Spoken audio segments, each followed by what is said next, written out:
Their sound is often described as third-generation bluegrass. Please welcome No Tools Loaned.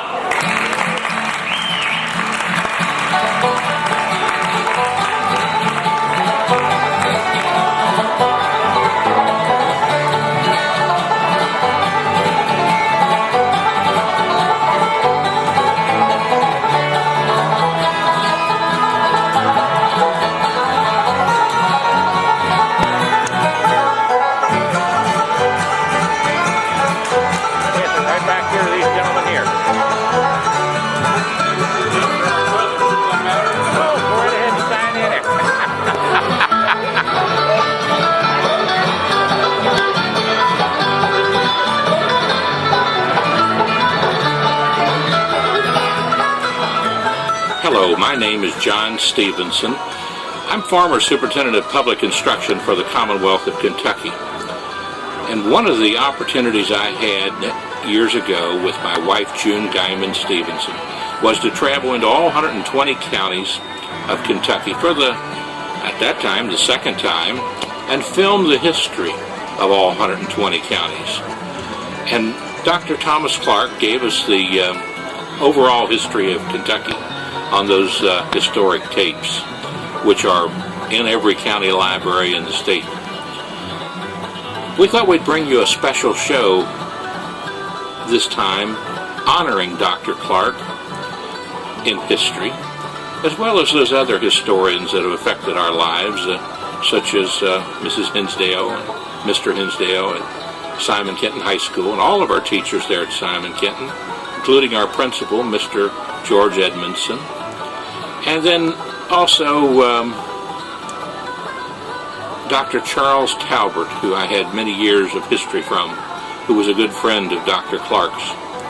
And Dr. Clark himself, who was there at the University of Kentucky when I attended back in 1961-62, and graduated from there in 1970.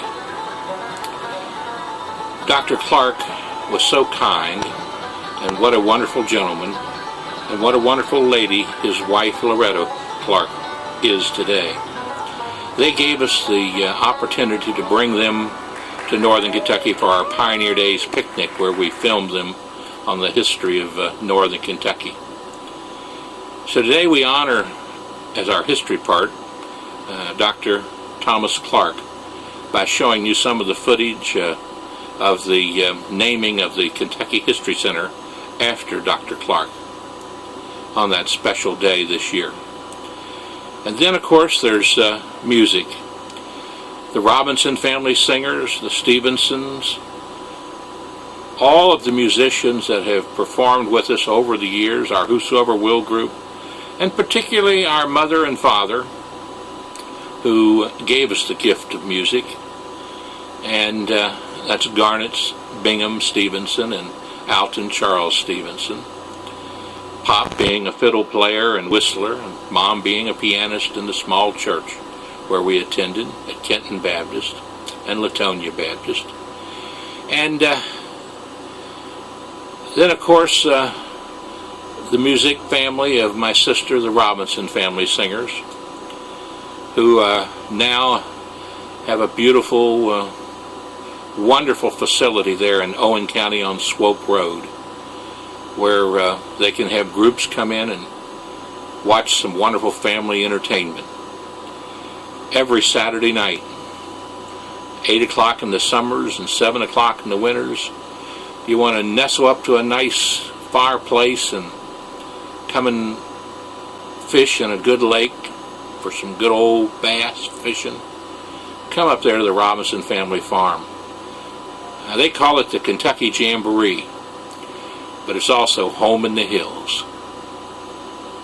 And this is to honor, of course, my sisters, Barbara, Mary Ruth, Judy, and of course my brother Gerald. Gerald, who leads our group, the Whosoever Will group, who is a wonderful voice and plays at all the nursing homes, does a hospital visit to some people who are sick, we play them a few songs, and who plays with me about anywhere I ask him to go to play.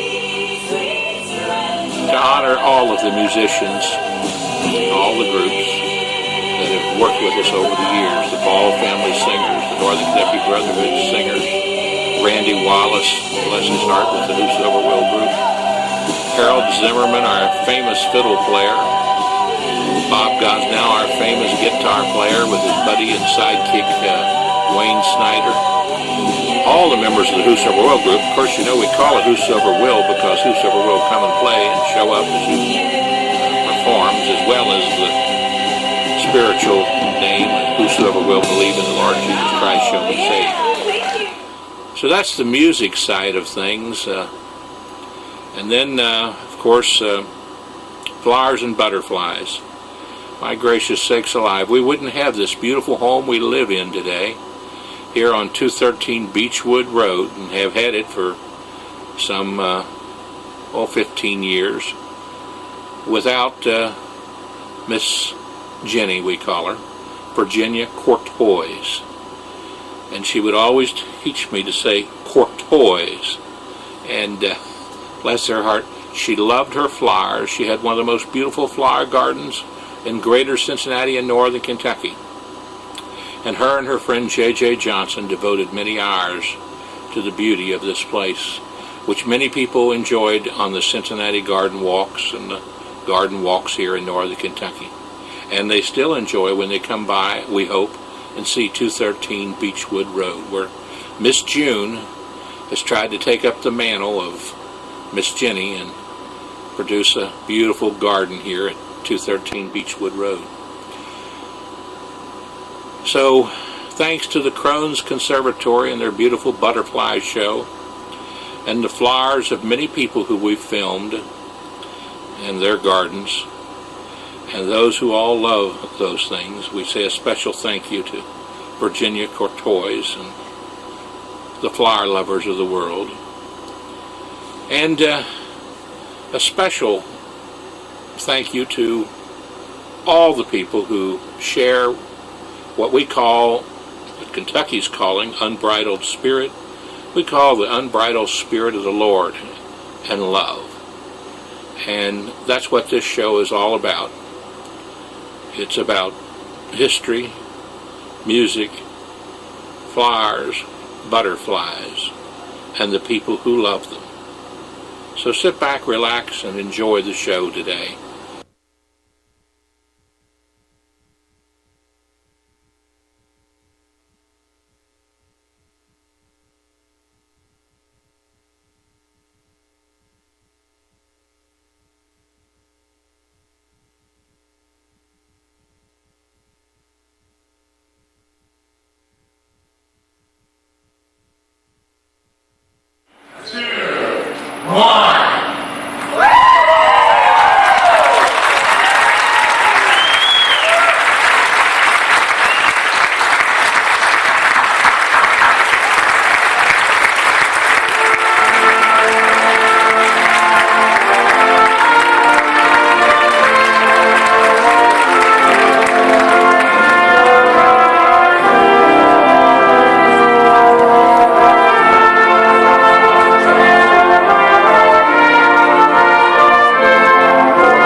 Well, Dr. Clark was my professor of political science in 1952, and he's been my friend ever since. Particularly was my friend for the years I was in public office and since. He was a great Kentuckian. Sure was. Now this book you're signing in is the book I carried across the state with me in 1975 and gathered 3,000 signatures on my first trip to all 120 counties, and your signature is in there 30 years ago. Now I know that, of course, we served together when I was superintendent of education. This is the book you're signing that I carried across the state with me in 1975 when I first ran for statewide office. Gathered some 3,000 signatures to document that I'd been to every county in the state. And today you're signing it in honor of Dr. Clark. We're doing a television show called Music, History, Butterflies, and Flowers, and the people who love them. And now you're one of those people. John, you are a truly great Kentuckian. What you're doing will pay great dividends to future generations. And I respect you, I'm proud of you, and our friendship has meant a great deal to me. I've always been there. God bless you. God bless you, John. Thank you. This is the fellow we watch on Comment Kentucky. He's a great historian himself. He was a good friend of Dr. Clark's. And quite frankly, Al Smith has been a blessing for Kentucky with his show and with his knowledge on the state. So we're glad to be with you today. Whatever you want to put on there. You just put the day's date and...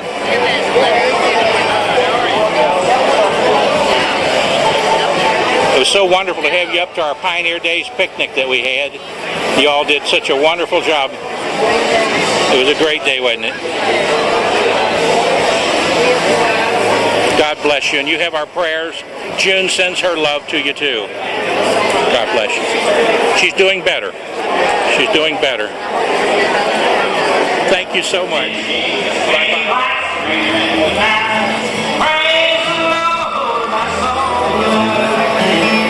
Anything special you'd like to say about Dr. Clark for our television show? Yeah, Dr. Clark was a unique individual. I'm not sure we'll ever have another historian like Dr. Clark in Kentucky. He was an individual that lived through much of history. Not only that, but he wrote history and he influenced the future through his historical writings and a lot of his speakers. He was a great man, a great mind, a great writer, and a good communicator. And he'll be missed. Speaking of a great man is a man that marries a lady like his wife, Glenda. Come on in here, Glenda, just a second. This is the governor's wife, and she is a First Lady. She's the first lady, and she's a first lady of distinguished character. We really appreciate you. June, my wife sends her love to you. God bless you all. Have a nice day. We signed this book 30 years ago when I traveled through all 120 counties, that old Silverside Greyhounds bus, campaigning for Commissioner of Agriculture. And he is Speaker of our House of Representatives and does a wonderful job. He's a good Christian man, and he's a great leader in Kentucky. We welcome you to Travels with the Stephensons. And standing beside you here is, this gentleman's name is, nice to be here with you. The title of our show is History, Flowers, Butterflies, and Music, and the people who love them. And Dr. Clark was certainly one of those people that loves history. Outstanding Kentuckians ever, and very humble. He'd want to see me, and he was up in his 90s, and I'd say, Dr. Clark, I'll come see you. He said, no, I'll come see you. And he would come up those 3 flights to my office. He was a wonderful gentleman. Thank you, my friend. God bless you, Jody. Thank you now. Good to see you. I'll see you a little later. You're going to roll in the Senate and leadership in Kentucky. You've seen a great leader out of Dr. Clark, haven't you? Yeah, he provided a lot of leadership. He's always ready to admonish, advise, and give direction.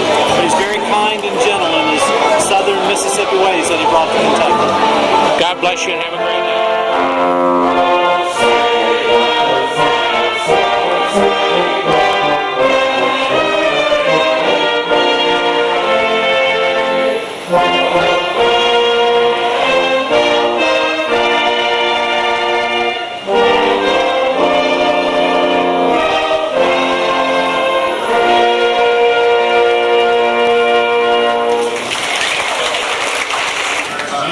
Appreciate all of you coming out to this very special occasion. recognize the former first governors that are here, or former governors and first ladies, let me say that. Governor Patton, please stand. Paul Patton and Judy, thank you for being here.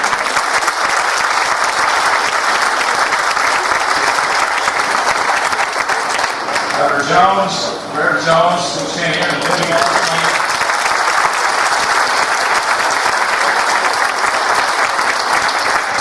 Mother Julian Carroll.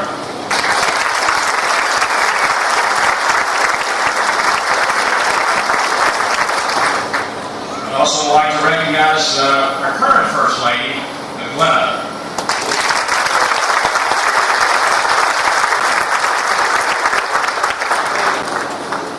Ladies and gentlemen, it is a very special occasion. We're here to recognize a very special individual. Dr. Thomas Clark always saw Kentucky as a land of contrasts. Perhaps it's fitting that today is no different. We're here to celebrate the life and the contributions of a very special human being. We're here to honor Dr. Clark's work in a very meaningful and lasting way. However, there is a tinge of melancholy in today's dedication because we know that Dr. Clark missed being with us by just a few days. Although not a Kentuckian by birth, Dr. Clark made Kentucky his home. He adopted Kentucky, its places, its people, and its history. He had a passion for Kentucky that set him apart from his peers, and it made him one of the most distinguished historians in our nation. And in turn, I can say truly that we, as Kentuckians, are better for it. We will always be grateful to Dr. Clark for doing more than just about any individual we can think of to make us proud of being Kentucky. By naming the Kentucky History Center in his honor, we honor his legacy and ensure that this legacy will enrich the lives of those in the Commonwealth for decades to come. Dr. Clark was typically modest when he was informed that the Kentucky History Center would be named in his honor. Yet, there was also that typical twinkle in his eyes that could not hide how thrilled he was. We are sorely disappointed that he could not be with us. Dr. Clark is not with us physically, but certainly he is with us spiritually. And it is in his special brand of Kentucky spirit that will guide us today as we celebrate his life, his accomplishments, and his reverence for our and his past, present, and future. Let me read a proclamation that I'd like to present to the President of the Kentucky Historical Society, Libby Jones.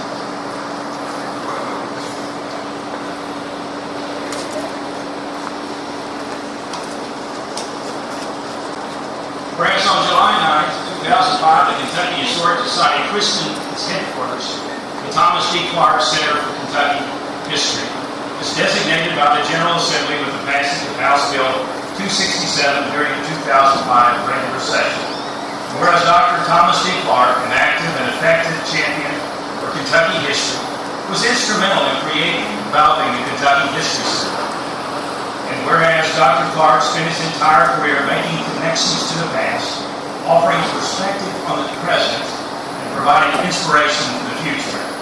Whereas Dr. Clark chaired the University of Kentucky History Department for more than 20 years and authored or edited more than 30 books. And whereas Dr. Clark was Kentucky's historian laureate for life and served on the boards of the Kentucky Historical Society and the Kentucky Historical Society Foundation for many years. And whereas July 14, 2005 marks the 102nd anniversary of Dr. Clark's birth, now as Governor of the Commonwealth of Kentucky, I do hereby proclaim July 9th and 16th, 2005 as Thomas D. Clark Kentucky History Week. And let me present this to Libby Jones, the President of Kentucky.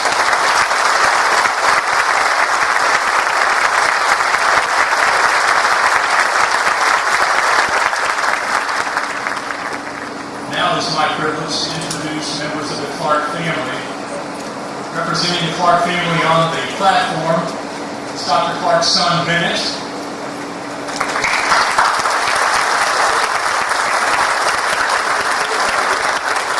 in front is Dr. Clark's wife, Loretta.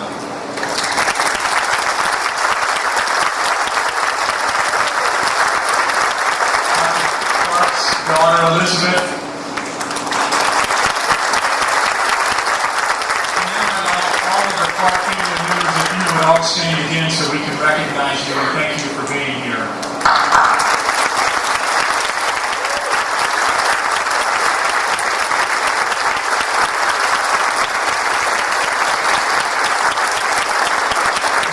Honor us with your presence here today. And Kelly, Majority Senate Leader. Thank you. It's nice to be with you today. It was just a few months ago that the Senate had finally broken that log jam of bitter partisanship over the budget debate. We were meeting late at night trying to take care of the details of the budget. It's probably 11 or 12 o'clock at night. And the subject of the naming of building for Dr. Clark came up. The House had proposed that the Lieutenant Governor's mansion that was recently being renovated be named for Dr. Clark. President Williams kind of leaned back and thought about it and said, well, let's just name the History Center. And I just sat there for a few minutes and everybody thought, well, that's what we need to do. And little did we know the irony of that day, that what was intended to be a tribute during his life turned out to be a memorial. It's so fitting that this is going to occur today. History does not record itself. Life nobly lived like Dr. Clark's, events that reveal our culture or affect the future or future generations, they're not recorded unless dedicated historians like Dr. Clark research, collect, preserve, and then interpret those things for ourselves and future generations. And today we have collected, recorded and preserved the evidence of Dr. Clark's preeminent role in history in Kentucky by placing his name on this beautiful structure. And I'm very pleased that we can be a part of it. Thank you. On behalf of that body.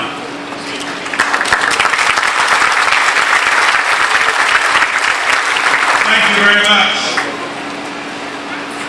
We celebrate today a man who truly transcended time. As a historian, Dr. Thomas Clark studied the past, but he always focused on the future. His goal was simple: to make sure that the hard-learned lessons of Kentucky's past were never forgotten and that we learn from them. As we gather here today in the shadow of the center that now bears his name, I think we can all agree that he succeeded. We should all strive to display the same passion for Kentucky that he did. Kentucky was fortunate to call Dr. Clark one of its very own. He may have been born in Mississippi just months before the Wright brothers invented a flying machine, but it was here in the Commonwealth where his life truly took flight. Dr. Clark began a teaching career in the Great Depression, and he retired nearly 40 years later and nearly 25,000 students later. He never stopped working, of course. He continued to devote countless hours to the causes that were important to him and important to Kentucky. He pushed the state to reach its full potential and was not afraid to criticize leaders when he thought they fell short of the mark. He inspired those he met and those who knew him only through the written word. I invited Dr. Clark twice to address the Kentucky House. The initial one was on the occasion of the first session of the 21st century down at the old Capitol. The second was on February 26, 2004. He began jokingly, "If there's any one of you I had in class, sit up and listen to what I'm going to tell you." He talked about coming to Kentucky 75 years earlier and the lack of historic preservation he found. "I cannot tell you how far we have come as a state in 75 years, he said.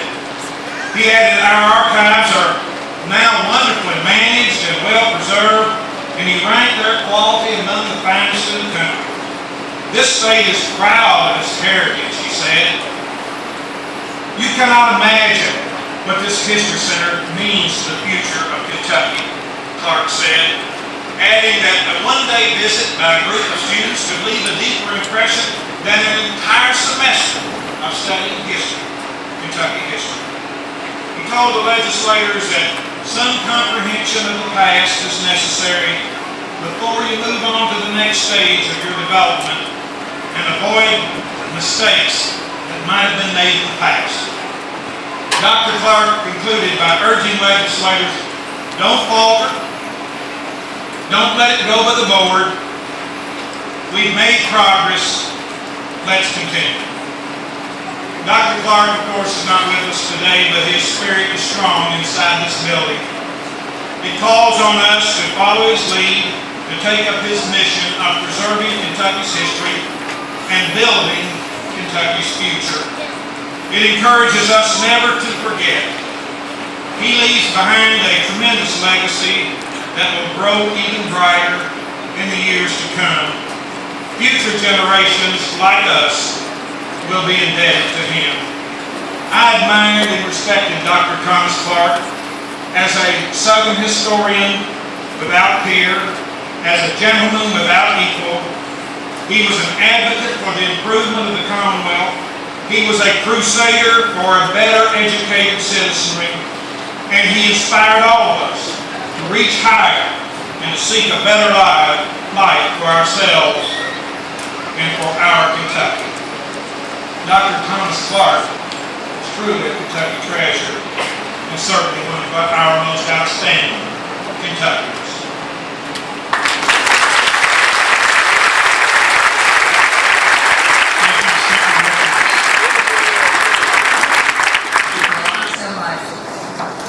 It just seems like yesterday we were all gathered here for the grand opening of this History Center with Dr. Clark. This is truly a proud day for Kentucky, and we know how happy and humble Dr. Clark was at the action taken by the General Assembly to rename our History Center. This is such an appropriate gesture. No one, dare anyone to contradict this, has done more to promote the study of Kentucky's history, tell our story, and to tell the story of our heritage to Dr. Clark. This building was his dream, and I don't know how many governors he has lobbied through the years, or how many members of the General Assembly he has lobbied to find the funding for this building, but he got it done. And there was never a moment that he gave up hope, and there was never a moment that he became fatigued. Some of the most poignant moments that I can remember is seeing that grand gentleman walking through ice and snow, literally on the coldest winter days in Frankfurt. We all know what they're like. To come to the General Assembly and lobby in the halls of the annex. He was indefatigable, and he has done more to set about encouraging the building of this remarkable facility than anyone I know. And we will be forever proud that he succeeded. I am truly grateful and honored to accept this renaming on behalf of the Kentucky Historical Society and Kentuckians throughout the Commonwealth. The new Thomas C. Clark Center for Kentucky History will not only include this building, but the entire KHS campus as it continues to serve as headquarters for the Kentucky Historical Society. Therefore, let it be known to all that the Thomas C. Clark Center for Kentucky History, the home for Kentucky history, as headquarters of the Kentucky Historical Society and the pride of the Commonwealth exists to provide all Kentuckians, now and forever, with connections to the past, perspective on the present, and inspiration for the future. In Dr. Clark's memory, we will always present and preserve the best of Kentucky history in our collections, educational programming, and outreach services. Thank you all for joining us here today. And Governor Fletcher, thank you for that wonderful proclamation. I know the family and all of our members will treasure it forever. Many thanks. Today we celebrate the life of Kentucky's historian Lynette, whose search for the past has brought forth the way of the future. The Kentucky Historical Society Foundation is launching the Campaign for Kentucky, the Thomas T. Clark Education Challenge, a drive to raise $10 million. These dollars will help ensure the continued excellence of the programs and services offered by the Society. I'm also happy to tell you that we're not just starting from zero. Today we have already raised $3.1 million.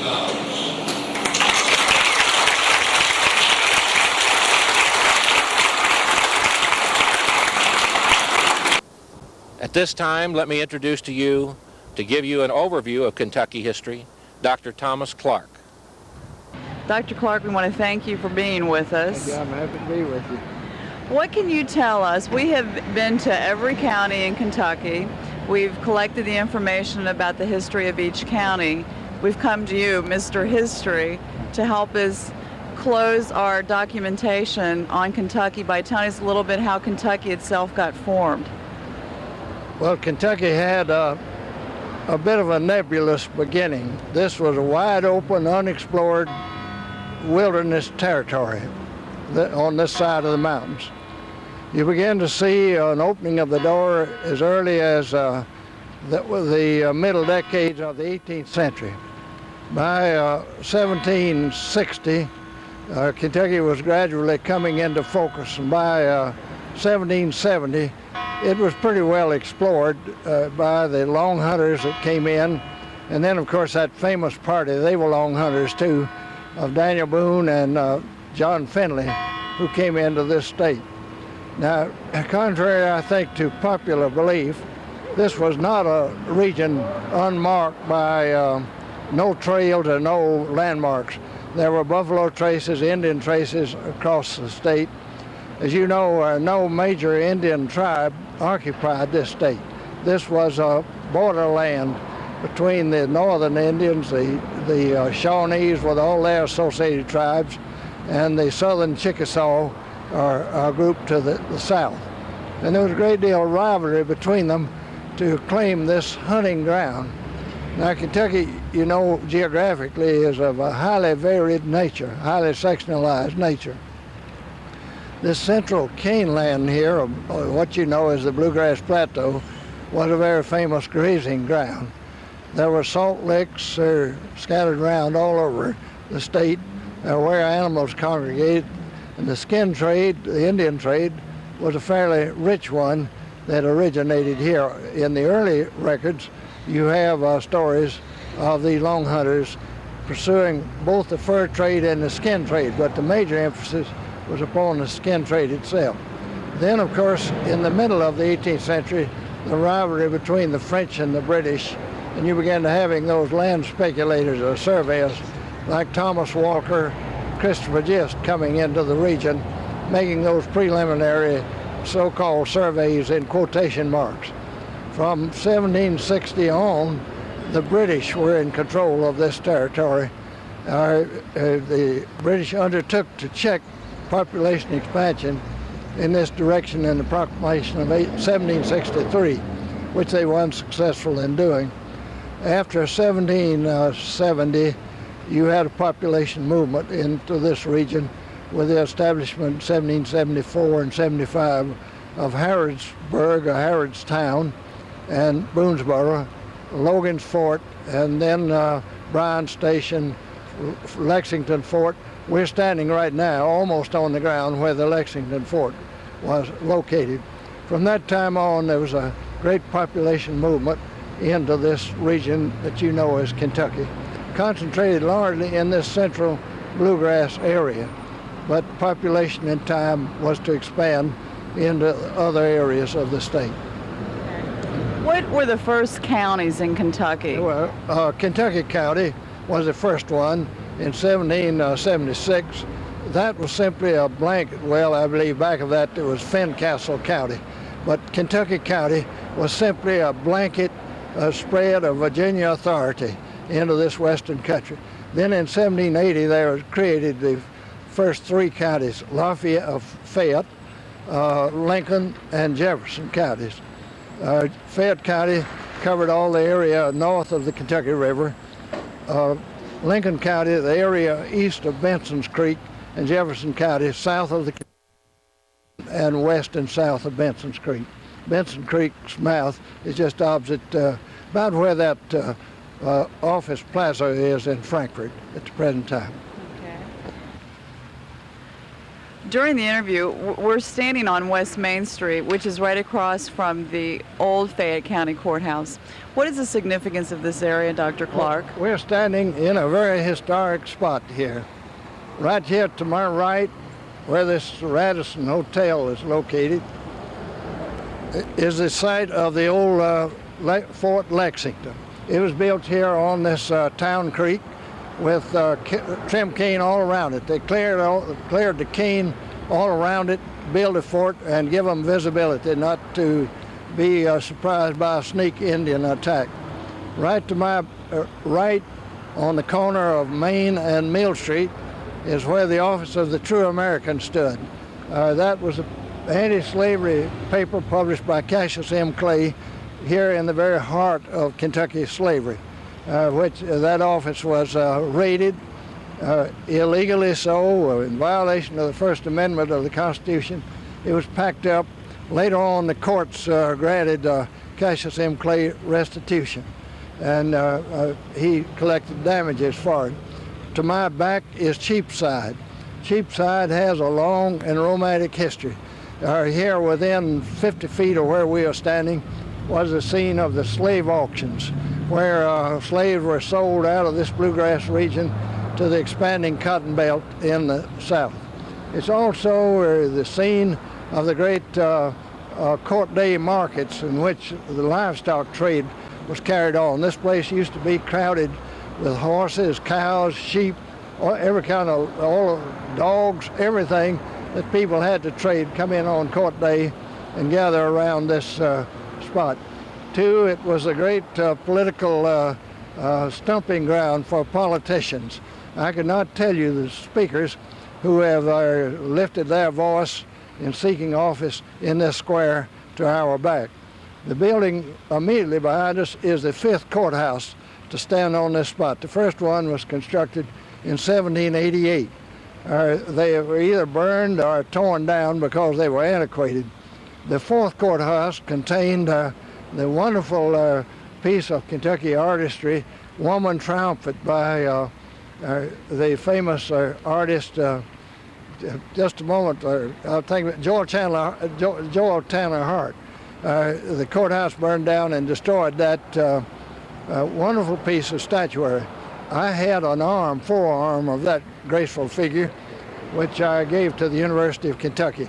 So far as I know, that's the only existing relic of that. Here were conducted trials, lawyers, a string of Kentucky famous lawyers, John Breckinridge, Caleb Wallace, George Nicholas, on down Henry Clay, on down through lawyers of the most famous of the Kentucky bars practiced in this courthouse across the street. That is one of its predecessors. Here it was, right after World War II, that the Army was called out, not the militia. The regular Army was called out to quell a lynch mob in the famous Leavitt trial, in which this square was seething with people with ropes and tar, threatening to lynch that Negro boy. The Army veterans brought from the battlefield of France stood off the mob, and the trial proceeded in an orderly way. It is also a square, a statuary of John Hunt Morgan's equestrian statue is over to our left. John Breckinridge's statue is here to our on Sheepside. This was the center of the business area of Lexington. Not only Lexington, but it was a kind of a commercial nerve center for all of eastern Kentucky and all of central Kentucky. Louisville, after 1820, became the major commercial city of the state. Choosing a selection of the capital of the state, how was that done? That's a pretty complicated issue. Of course, you would have thought they would have chosen one of the major towns in the state, like Lexington or Louisville, or Danville, for instance, or Harrodsburg, but they didn't. They went to Frankfort for various reasons, and I'm not sure that I'm entirely right about all of them, but one of the reasons, it was located near the center of Kentucky population at the time. It also was located on the river, easy access by water. The people of Frankfort supplied some materials and support for the building of a capital, and like all things, everlastingly, including the observation of the Ten Commandments in Kentucky, there's some kind of political implication involved. Okay. Can you tell us just a little bit about yourself, besides the immense amounts of knowledge that you possess? How did you get interested in history? I came to Kentucky in 1928 without knowing a single soul in this state. I got off the train down here on September the 14th, 1928, with 25,000 Kentucky Republicans milling around. I had never seen a Republican who wasn't a postmaster until I rode in the seat from Ashland down here with Charlie Curtis, who was running for vice president on the Hoover ticket. I came here as a student at the University of Kentucky. I was a graduate of the University of Mississippi, and I started work on my master's thesis in the field of Kentucky history, writing on the subject of trade in slaves, livestock, and hemp between this area and the lower South. And I became very much interested in the history of the state from that. And there's scarcely a day gone by in the last 60 years that somewhere or other I haven't been involved in doing something about the history of the state. We also understand that you've written 20-plus books. Can you tell us what some of the books are about? Well, I've published a history of Kentucky, the Exploring Kentucky, which was used a long time in the schools. I published the Kentucky in the Rivers of America series, the Rampaging Frontier, Frontier America, the Emerging South, Pills, Petticoats, and Plows, Southern Country Editor, and I've just published The Greening of the South, which has to do with reforestation and conservation of the southern land. We were talking earlier about the changes that have been made. And when we've interviewed other people, we've asked them what changes they've seen take place. Can you tell us a little bit about the changes you've observed since you've been in Kentucky? In the state or in the county? In the state. Oh, yes. Phenomenal changes. Despite all of the discussion of the educational system and the low standing in many categories of educational effort, I've seen phenomenal changes in educational endeavor. I think I've seen, although I'm no longer in the classroom, I think a much better prepared student is coming to college and universities now than in the old days. I've seen the family farm virtually on the way to disappearance. Who would have thought in 1928 that the great tobacco industry in this state would be threatened as it has been? You would be very remiss not to observe that Kentucky has made phenomenal progress in breaking the barrier of isolation, in building its highway system, and going into every part of the state. In the Clements administration, that legislation from building farm-to-market roads, building the interstate highway system, and then, of course, supplemented by the toll road system in the state, has made marked changes in Kentucky. I've also seen Kentucky fail to meet its challenges, fail to come up with what it's possible for it to do. Kentucky is still a provincial, agrarian state trying desperately to just kind of ease into the 21st century, very poorly prepared to do so. What do you think about what John's doing? I think it's very interesting indeed to go into all 120 counties in this state is a monumental undertaking. And he's gathered up a contemporary vignette look at the state that 50 years from now, people will turn back to these tapes and see that old historian in Lexington and all these people around the courthouses in 119 other counties and say, good God, is that where we were at that time? No, I think it's creating a very nice, interesting, and useful historical document.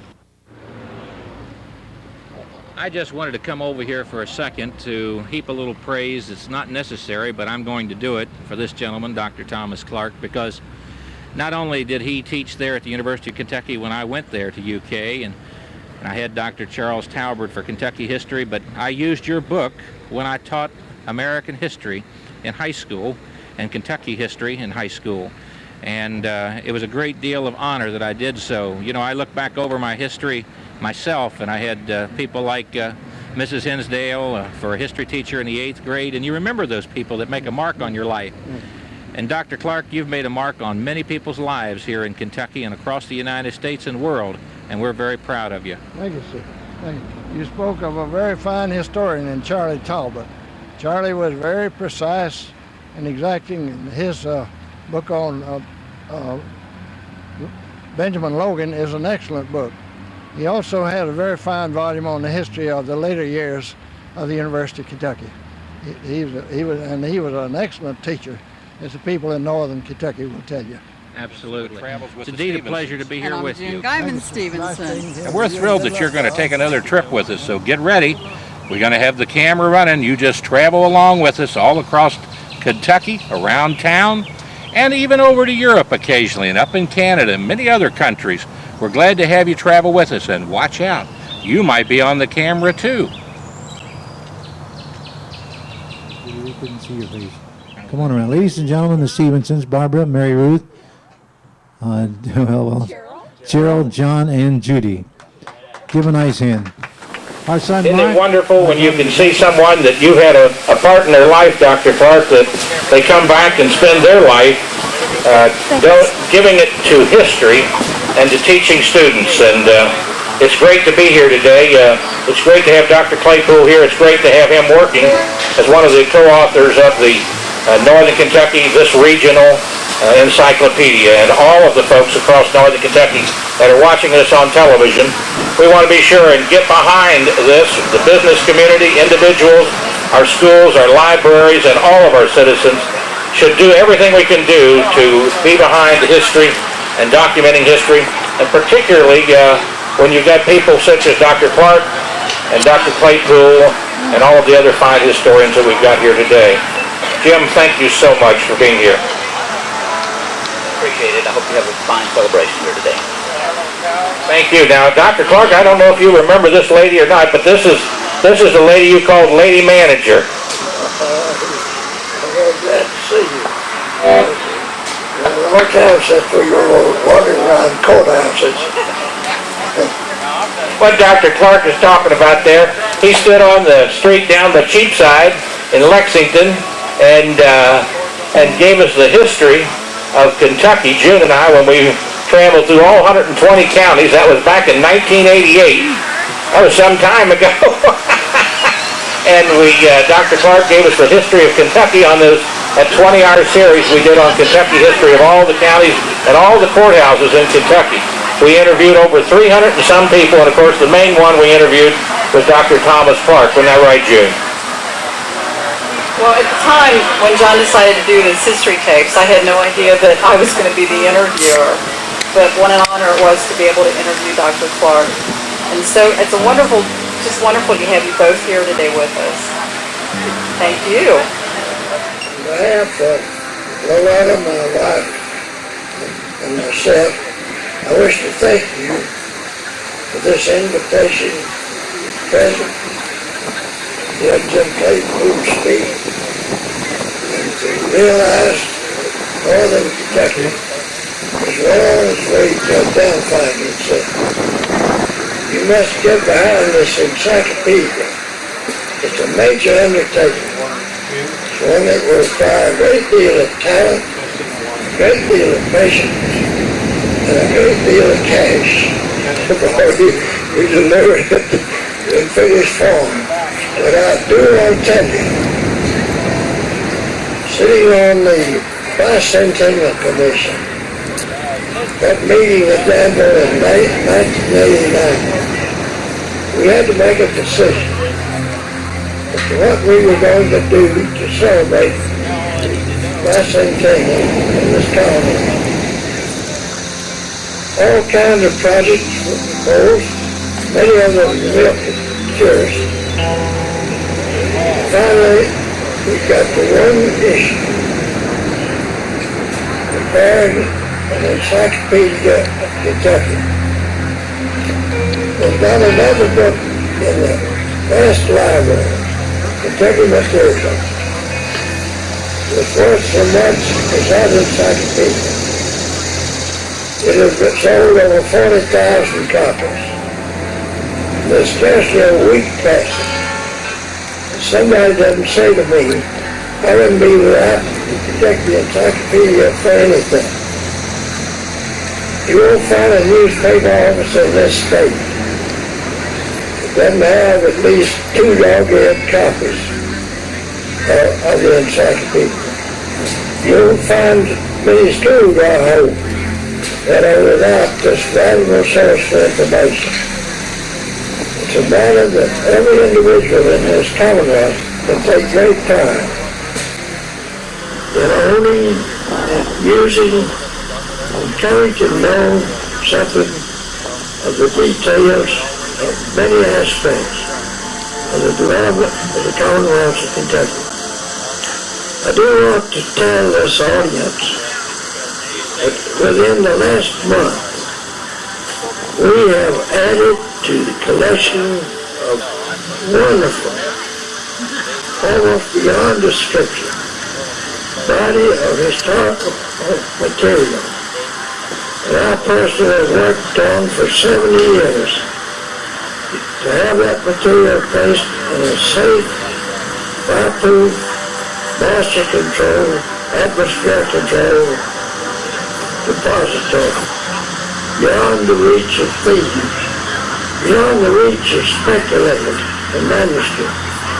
We acquired that wonderful fine collection of William Colt, who settled near Mount Sterling, Kentucky, soon after the settlement of Boonesboro.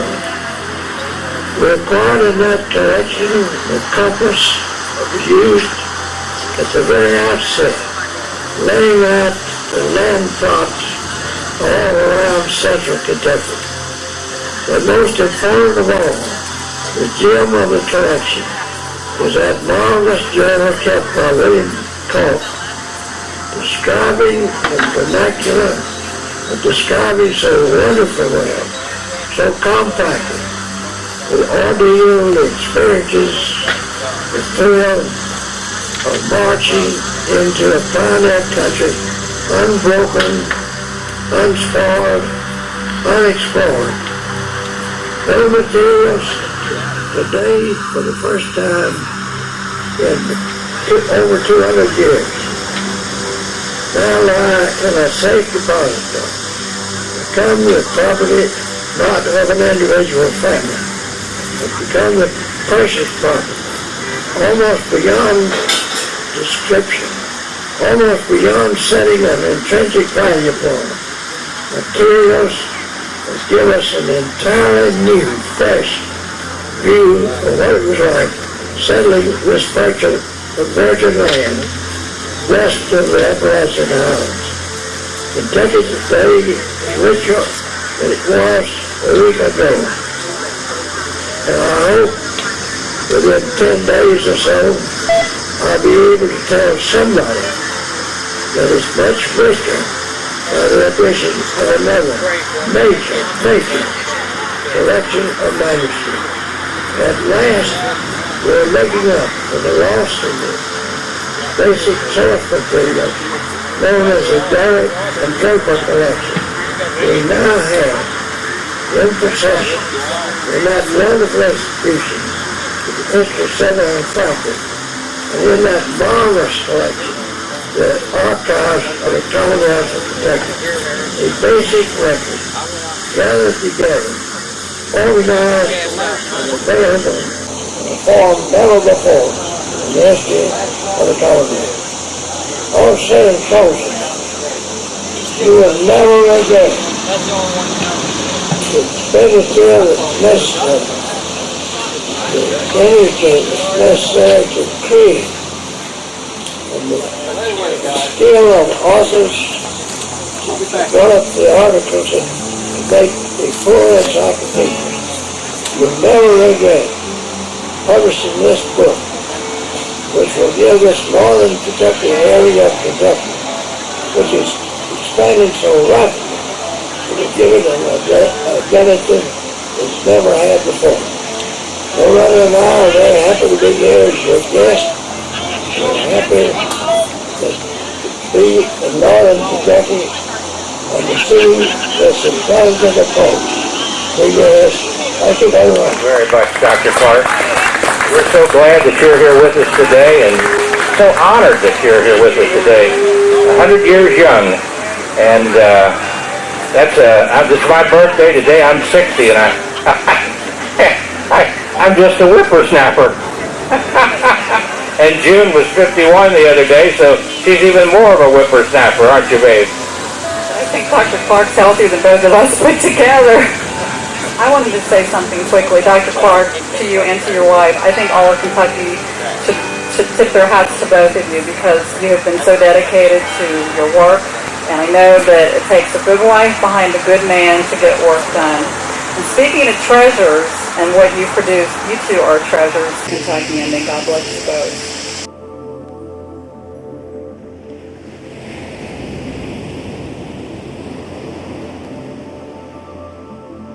If you were listening on the phone like Mary Ruth was, you'd hear him play a bunch of old railroad tunes. Then he'd play a bunch of, hey Dad, we know you're here. Play a bunch of old gospel songs, and then say, that's all, and hang up. We'd say, wait a minute, Dad, how are you? What's happening? Hey, no. He spent his nickel the way he wanted to. You know where he lived. You can call him back. Mary Ruth wrote a song about it called Springtime in Kentucky. As I travel life's highways and the blue skies fill the air, and the sunlight warms the mountains, and the spring is everywhere. My thoughts turn homeward to Kentucky. Life was easy, time was slow, as the spring would last forever in those days so long ago.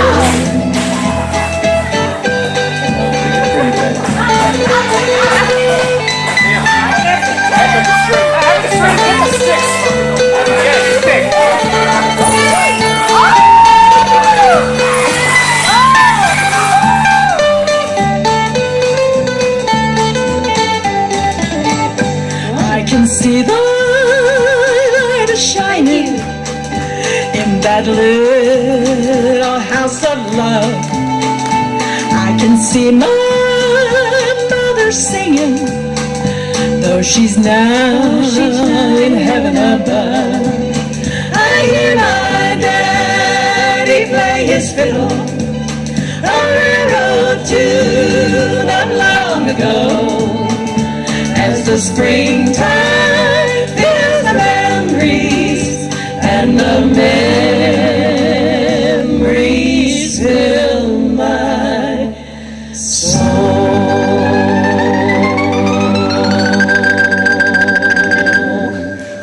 Springtime in Kentucky. I've been traveling on the roads of this country and Mexico and Canada for 27 years, and thank the good Lord we have come on to Kentucky. So it seemed appropriate to begin our evening by singing My Old Kentucky Home. We've asked John, Mary's brother, to lead us in a verse and a chorus of My Old Kentucky Home. Mr. John A. Stevenson, give him a hand, will you? Join join with me, if you would, in the chorus of this song that I've had the good fortune to sing in every county in Kentucky. My old Kentucky home. Oh, the sun shines bright on my old Kentucky home. 'Tis summer, the children at play, the corn tops ripe, and the meadows are in bloom, and the birds make music all the day. Weep no more, my lady, oh, weep no more today. We will sing one song for my old Kentucky home, for my old Kentucky home, far away. God bless. Thank you, John.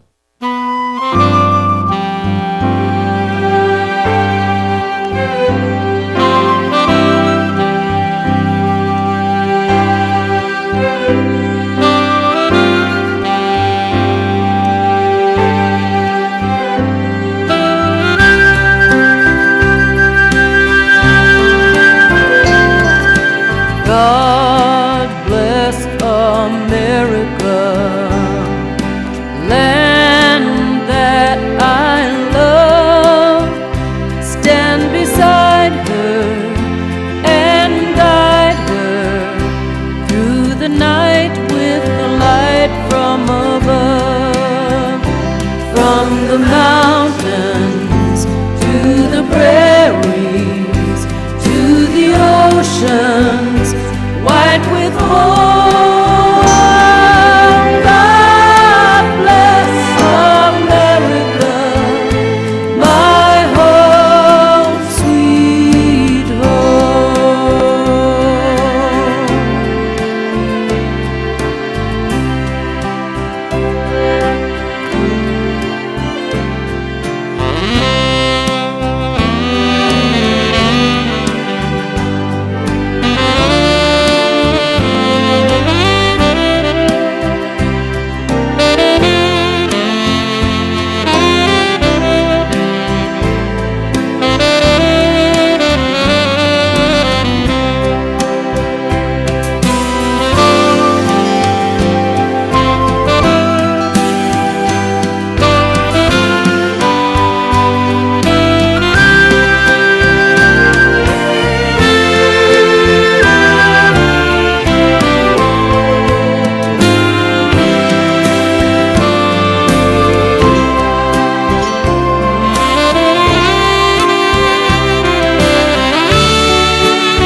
How are you tonight, Miss Courtney Nicole?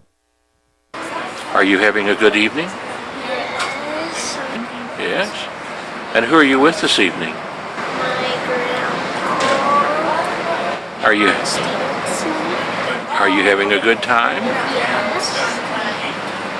Are you helping him do some photography work? Yes. And he's filming what? The restaurants and the view. And you. That's right. Fantastic. Well, let's go back to view the skyline of Cincinnati now coming up. We've seen some of northern Kentucky. Now we're going to see Cincinnati skyline and the revolving restaurant on a little visit with Courtney Nicole, grandfather, John Stephenson.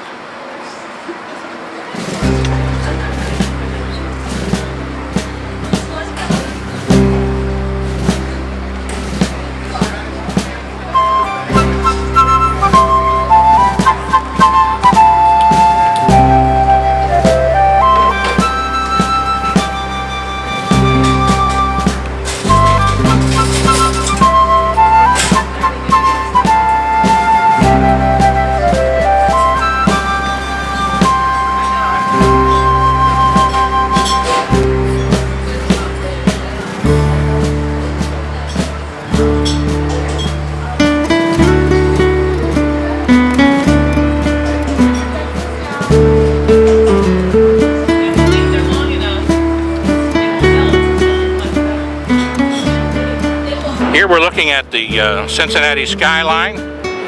Over across at the northern Kentucky skyline, from atop the tallest building in Cincinnati and northern Kentucky, the Crew Tower.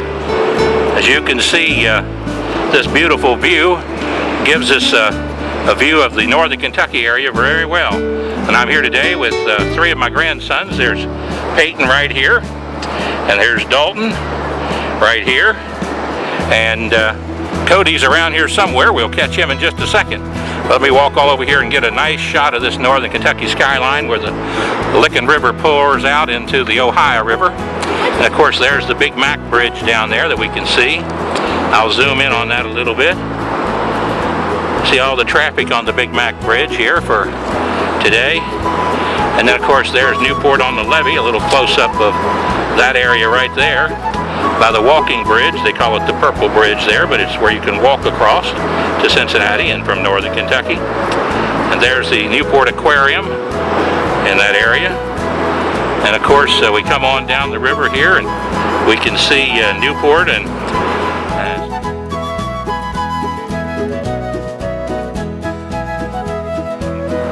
the area there, the Licking River pouring into the Ohio River, and of course Riverside Drive, all the old mansions there. The B&B Riverboat, Mike Fink's restaurant right there. My good friend, the Flannerys, Pat Flannery lives in one of those houses right there. I'll see if I can't just zoom in on it. Right there, in the center there is Pat Flannery's house. And we see a lot of the condos there. Jerry Stricker lives in there. And of course we see the house that Butler built, the Twin Towers there in northern Kentucky, Bill Butler. If you look back behind those buildings, you can see the senior citizen building back there, where the seniors live, in that one big structure.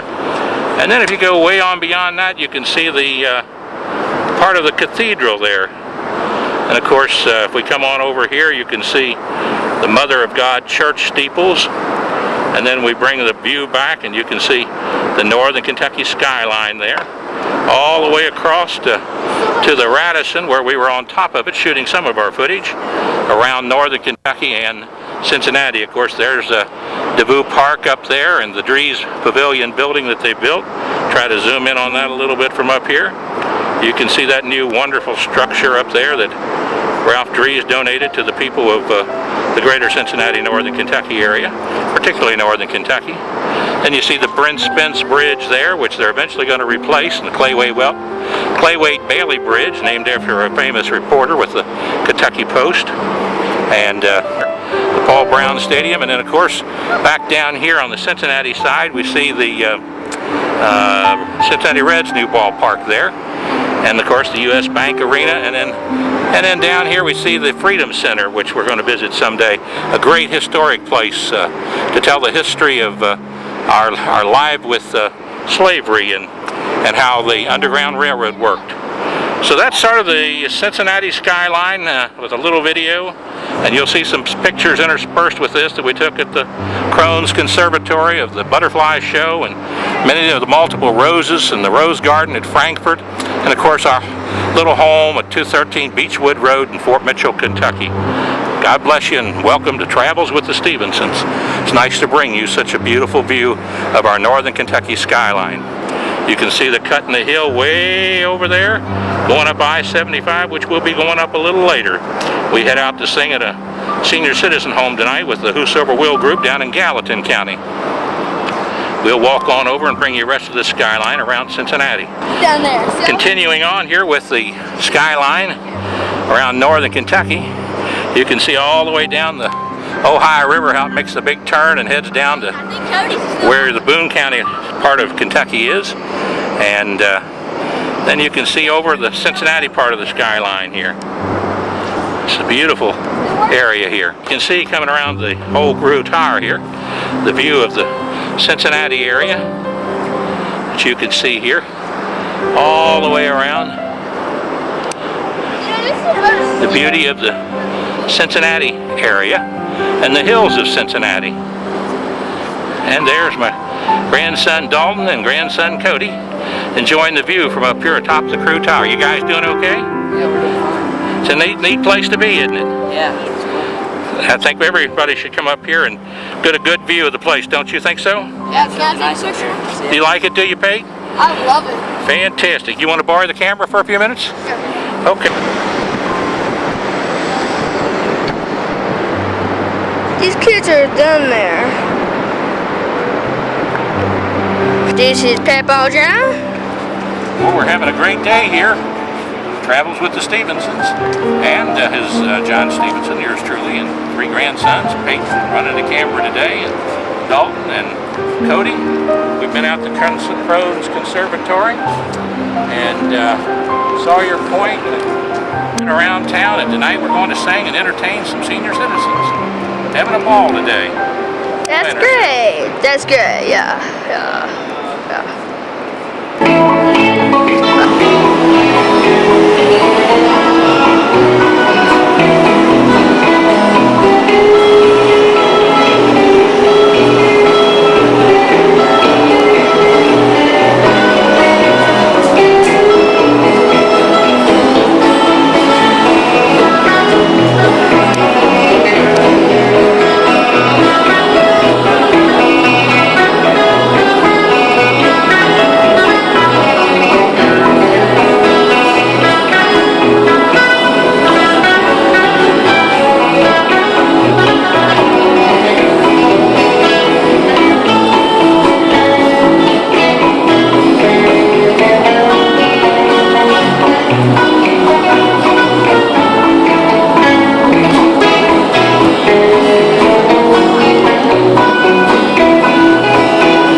See the heavy traffic headed up 471 into Canton County.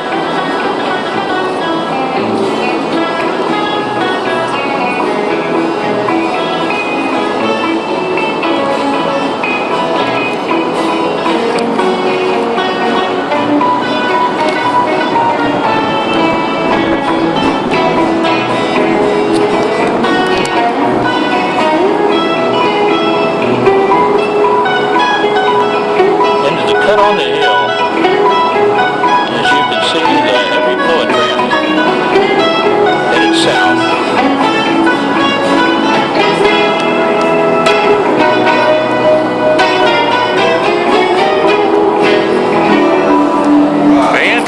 Fantastic. That's good, Rick. Boggy Mountain Bridge down, Bob John's down, and Wayne Snyder, Gerald Stevenson, Randy Wallace. Whosoever will Group, fantastic. Great to be here with you at Gallatin County Healthcare Center. What? Down in my heart to say. Now join in with me here. You're going to have to do the wares with the boys. Now at least you can do the wares or you can sing the whole thing. But give me them wares loud and clear. Because we got joy down in our heart today. We feel great about being alive. We feel great about being seniors. We feel great about giving this country our freedoms. Because you are the ones that gave us our freedoms. You better believe it. So, joy, into the blue moon. Down in my heart, down in my heart, I got some joy, joy, joy, joy. Down in my heart to say, I got the peace that passes understanding. Down in my heart, down in my heart, down in my heart, I got some peace that passes understanding. Down in my heart, down in my heart to say, I got the love of Jesus down in my heart, down in my heart, down in my heart. I got the love of Jesus down in my heart, down in my heart to say.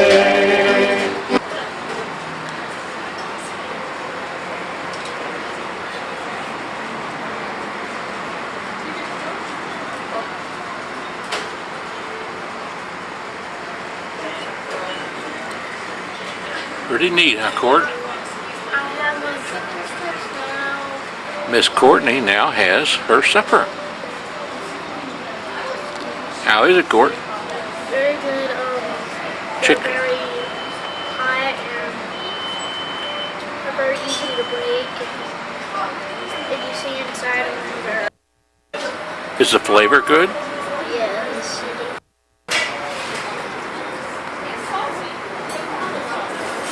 Pretty nifty view of northern Kentucky and the old CS&X Railroad, pulling some tankers and tank cars and gondolas and some box cars there.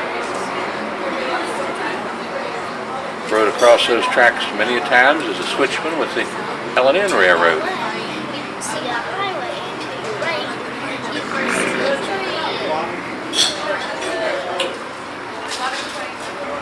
These are my three grandsons, Gerald's three nephews. Hop up there, Galton, let an old man sit down.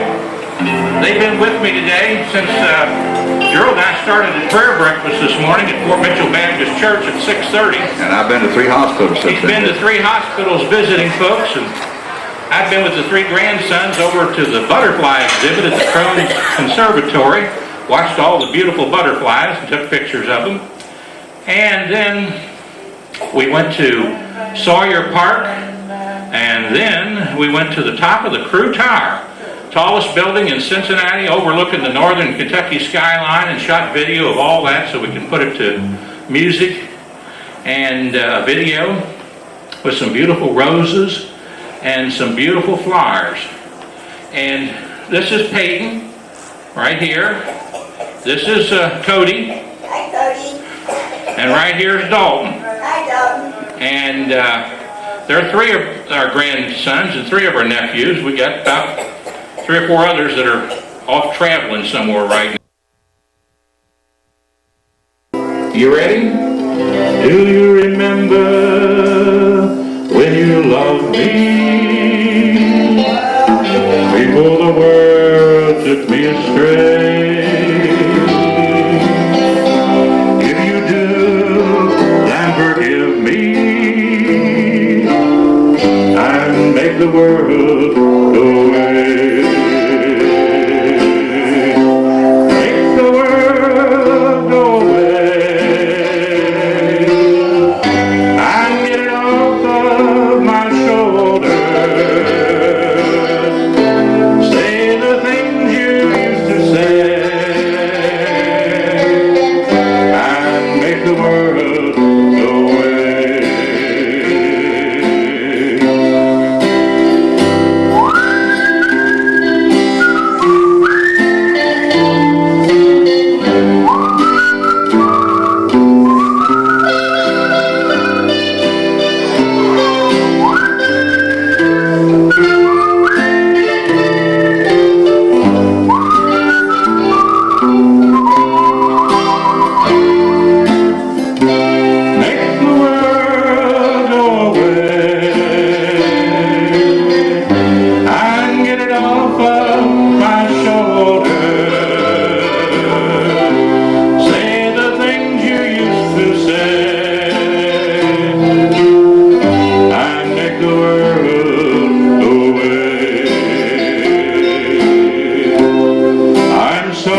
got one you want to pick out and do?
Nice to be here with you, the Whosoever Will group, led by my brother Charles Stevenson, Wayne Snyder on that bass over there, Bob Gosnell on the lead guitar, Randy Wallace, who will be here shortly, the Baptist minister from Oak Ridge Baptist Church. And I'm yours truly, John Stevenson, old country politician, with my three grandsons, Peyton, Cody, and Dalton. They've been good boys, so we can let them go outside and play a little bit, can't we now? Is that okay with you guys? Okay, you guys, shake a few hands and then leave. Shake a couple of hands there and say hello to folks. Say hello to folks now. He'll be here tomorrow, Dad. See you guys a little later. Bye-bye now. He's back there, he is, right?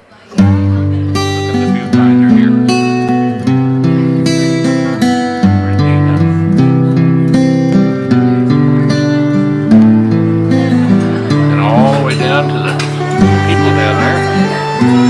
Here comes the clock tower. Yeah, I remember when former Governor Julian Carroll dedicated that. Chimes ring. The chimes ring there to remind us all of our heritage. It's a beautiful park there.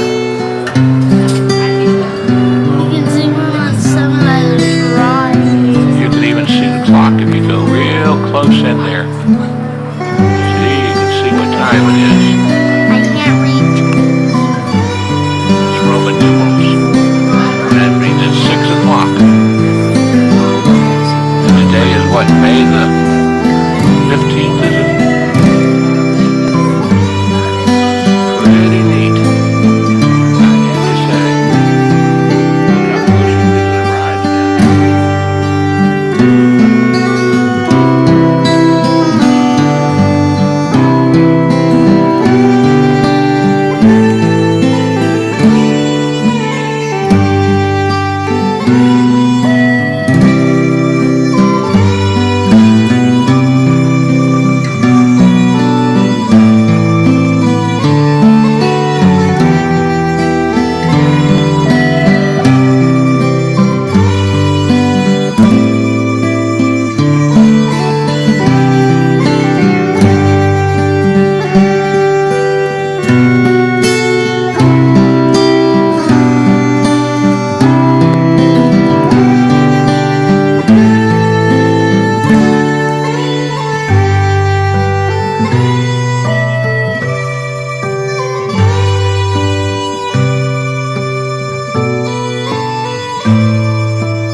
from? You're from Poland? And what's your name? Ivana? Well, we traveled over through some of that territory in 1989 through Czechoslovakia, or no, Hungary and Yugoslavia. And we didn't quite make it to Poland, but my brother-in-law did. In fact, I think my brother-in-law's parents, great-great-grandparents were from that area. Yeah, Brander was their names. But, well, it's nice to have you here. Liking it here? Yeah, I really Why did you pick this area of all the areas? My employee was here, that's why. It's my second time here, I came to Tuesday for the first time, and I really like that. Whereabouts in Poland are you from? Town, that's Białogard. It's a pretty small town, so Oh, great to have you here. I give you a few more minutes, okay, thanks.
Heading south on I-75.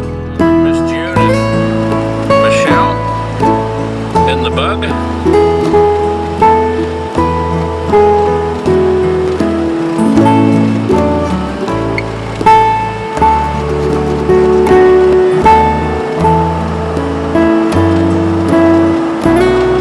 Headed south out of Covington.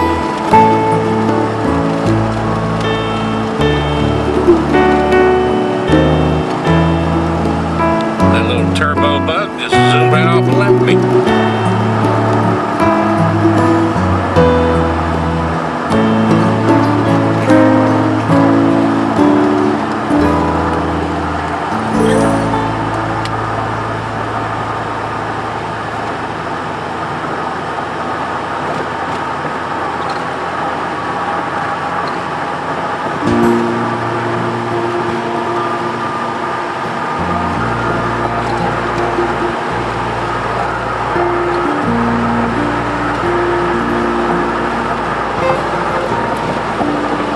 Headed back out toward Fort Wright and Fort Mitchell.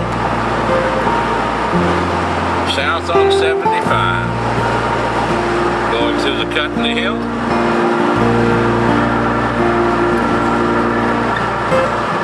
The old trusty Toyota van doing about 65.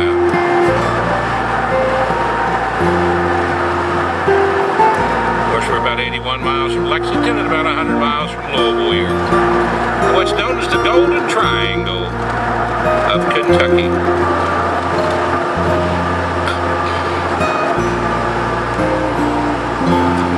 Looks like the police got somebody pulled over here.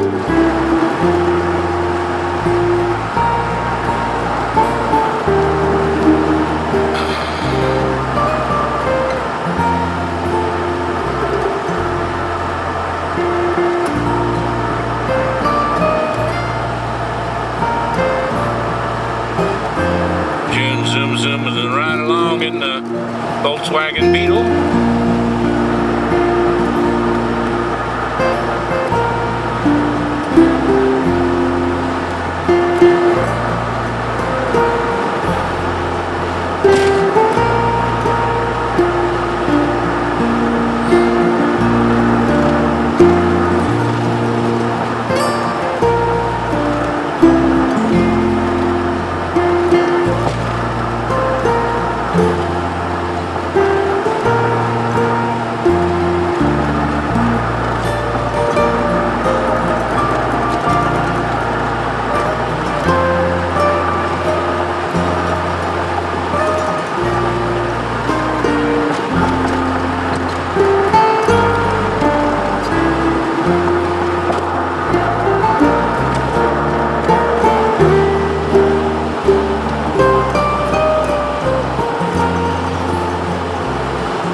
Beechwood Road.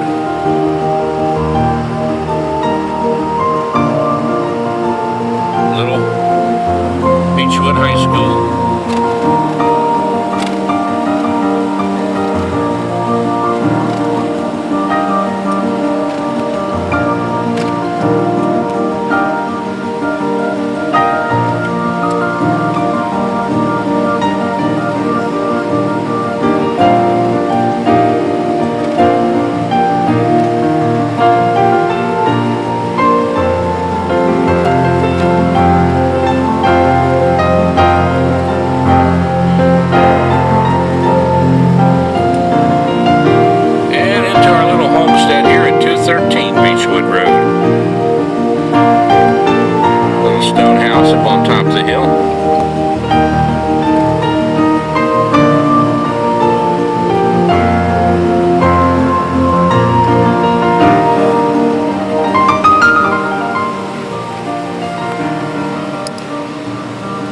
Japanese maple, and I don't know which variety or cultivar it might be, but it's definitely a red leaf type. It looks like I imagine, John, that they probably kind of become green over the growing season, don't they, on this particular variety?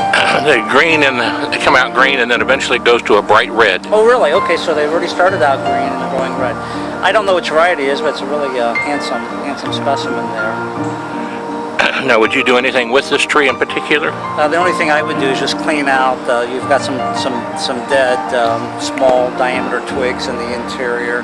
Just clean that up, and if you need to do any shaping in terms of perhaps, and I'm not saying you would, but you might want to take out a branch here or there just to open it up so that plants underneath it you have a little bit more light. For instance, you got the branch there with the hostas underneath, and probably long term is not going to be a good situation there.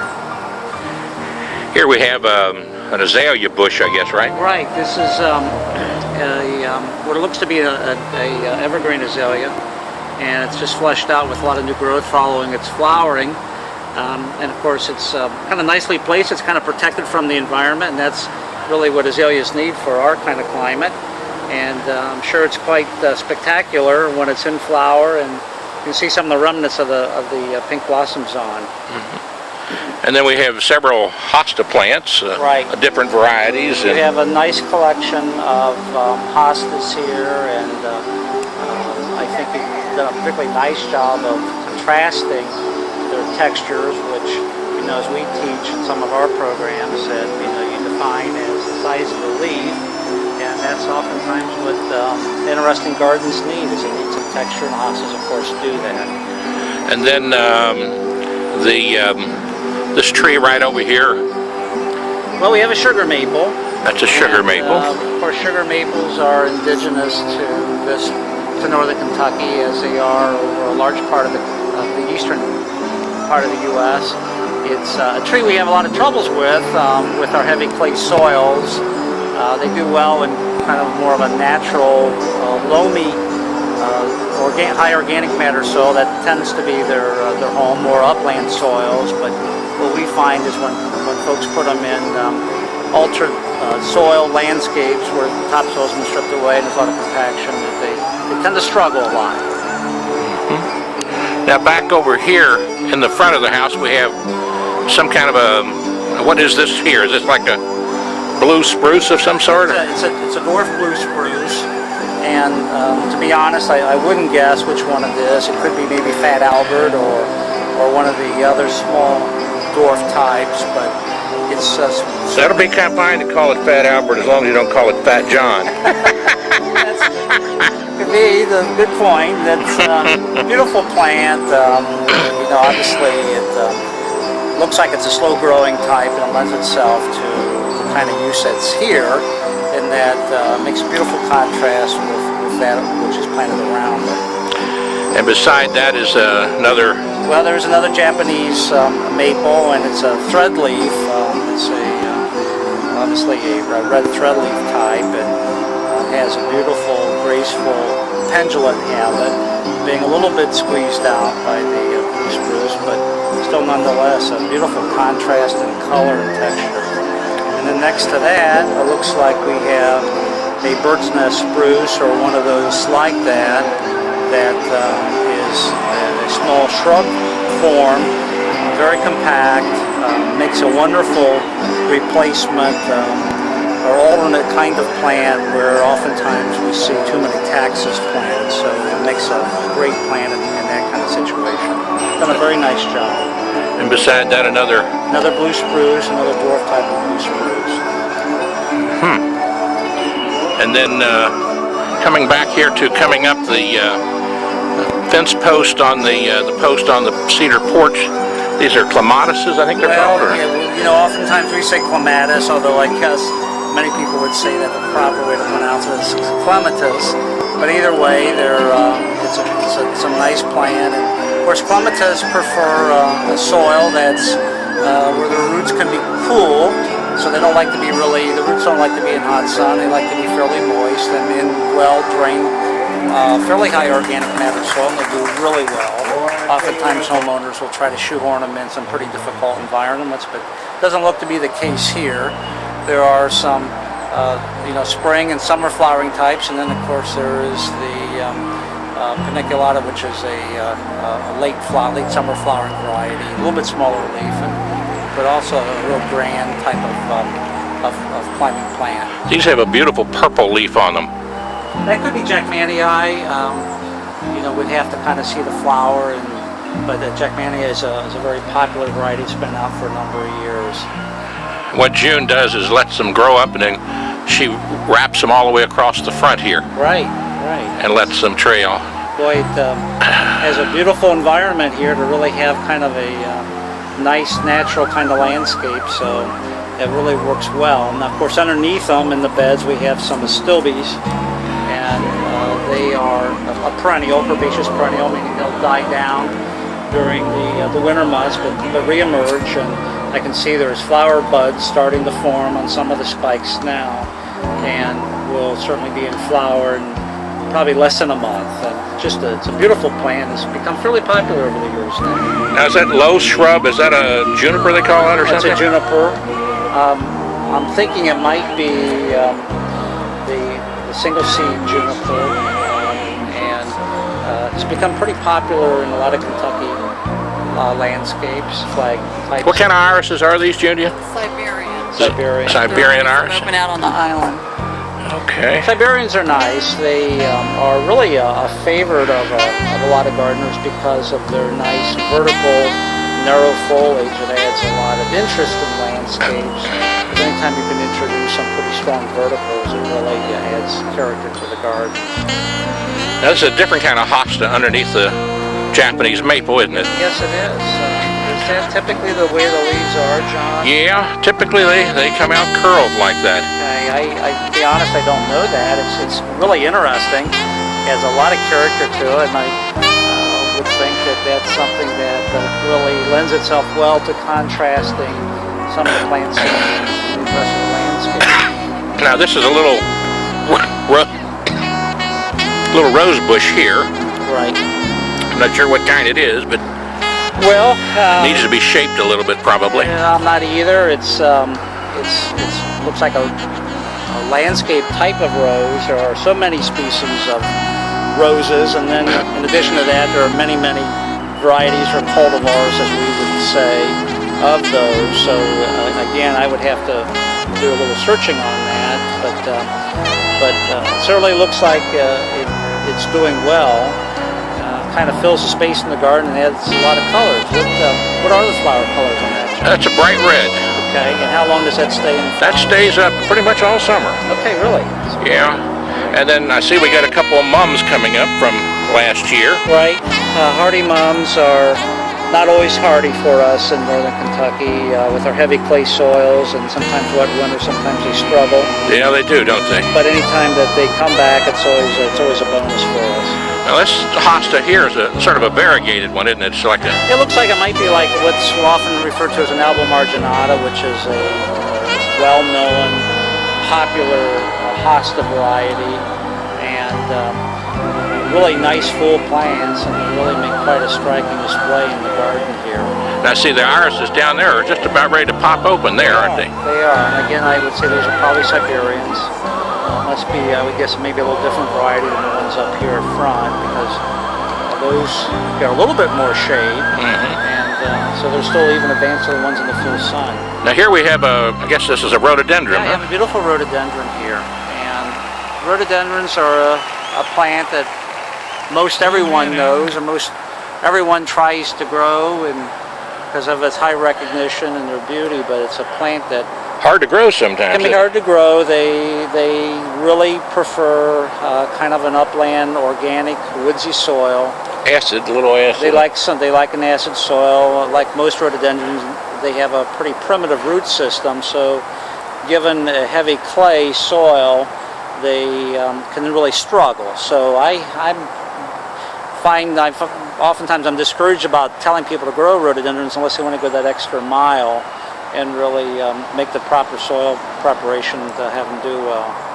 Now here we have just a magnificent old pear tree, and that tree produces some of the best edible pears, sweetest things you can ever imagine. Is that just right? Hundreds of them. I see it's a pretty full crop you got started there. Yeah, it looks good, doesn't it? Do you do any spraying on this?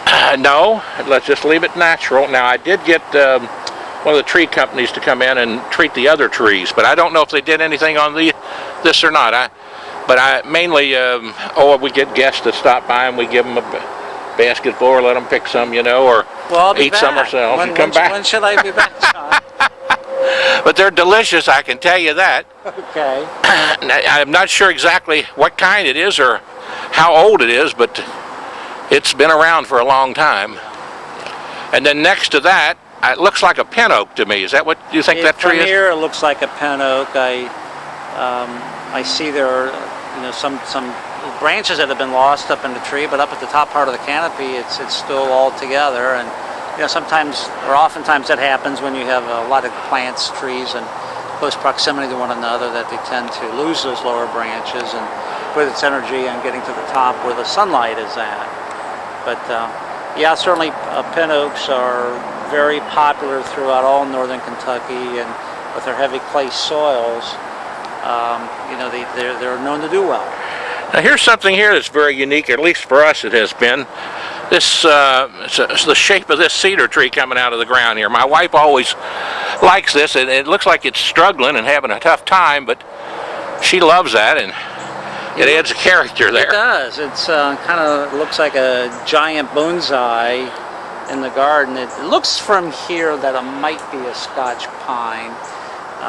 It also looks like it might be suffering considerably from diplodia, which is a needle blighting. You'll notice on the ends of the tips there's a lot of dead needles, and it's unfortunate, but with the number of Austrian Scotch pines and some of the other pines have been so planted in such numbers that sometimes diseases like diplodia really tend to have a rather negative impact on them. I wonder if there's anything we can do about that. Well, you can do some spraying with a fungicide, but timing is absolutely critical.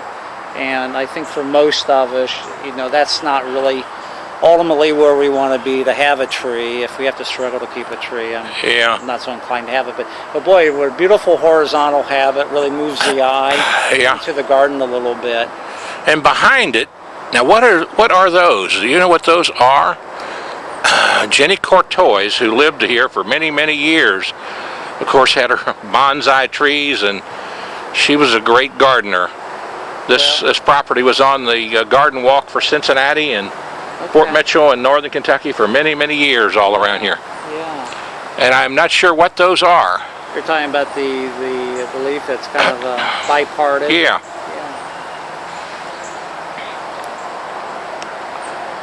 So you call this one a ginkgo tree? Right, it's a ginkgo tree. It's native to mainland China, as I recall, and been kind of rediscovered. It was kind of a lost tree for a long time. I mean, it was up until a botanist found this in China in the late 1800s, Western botanist, I should say.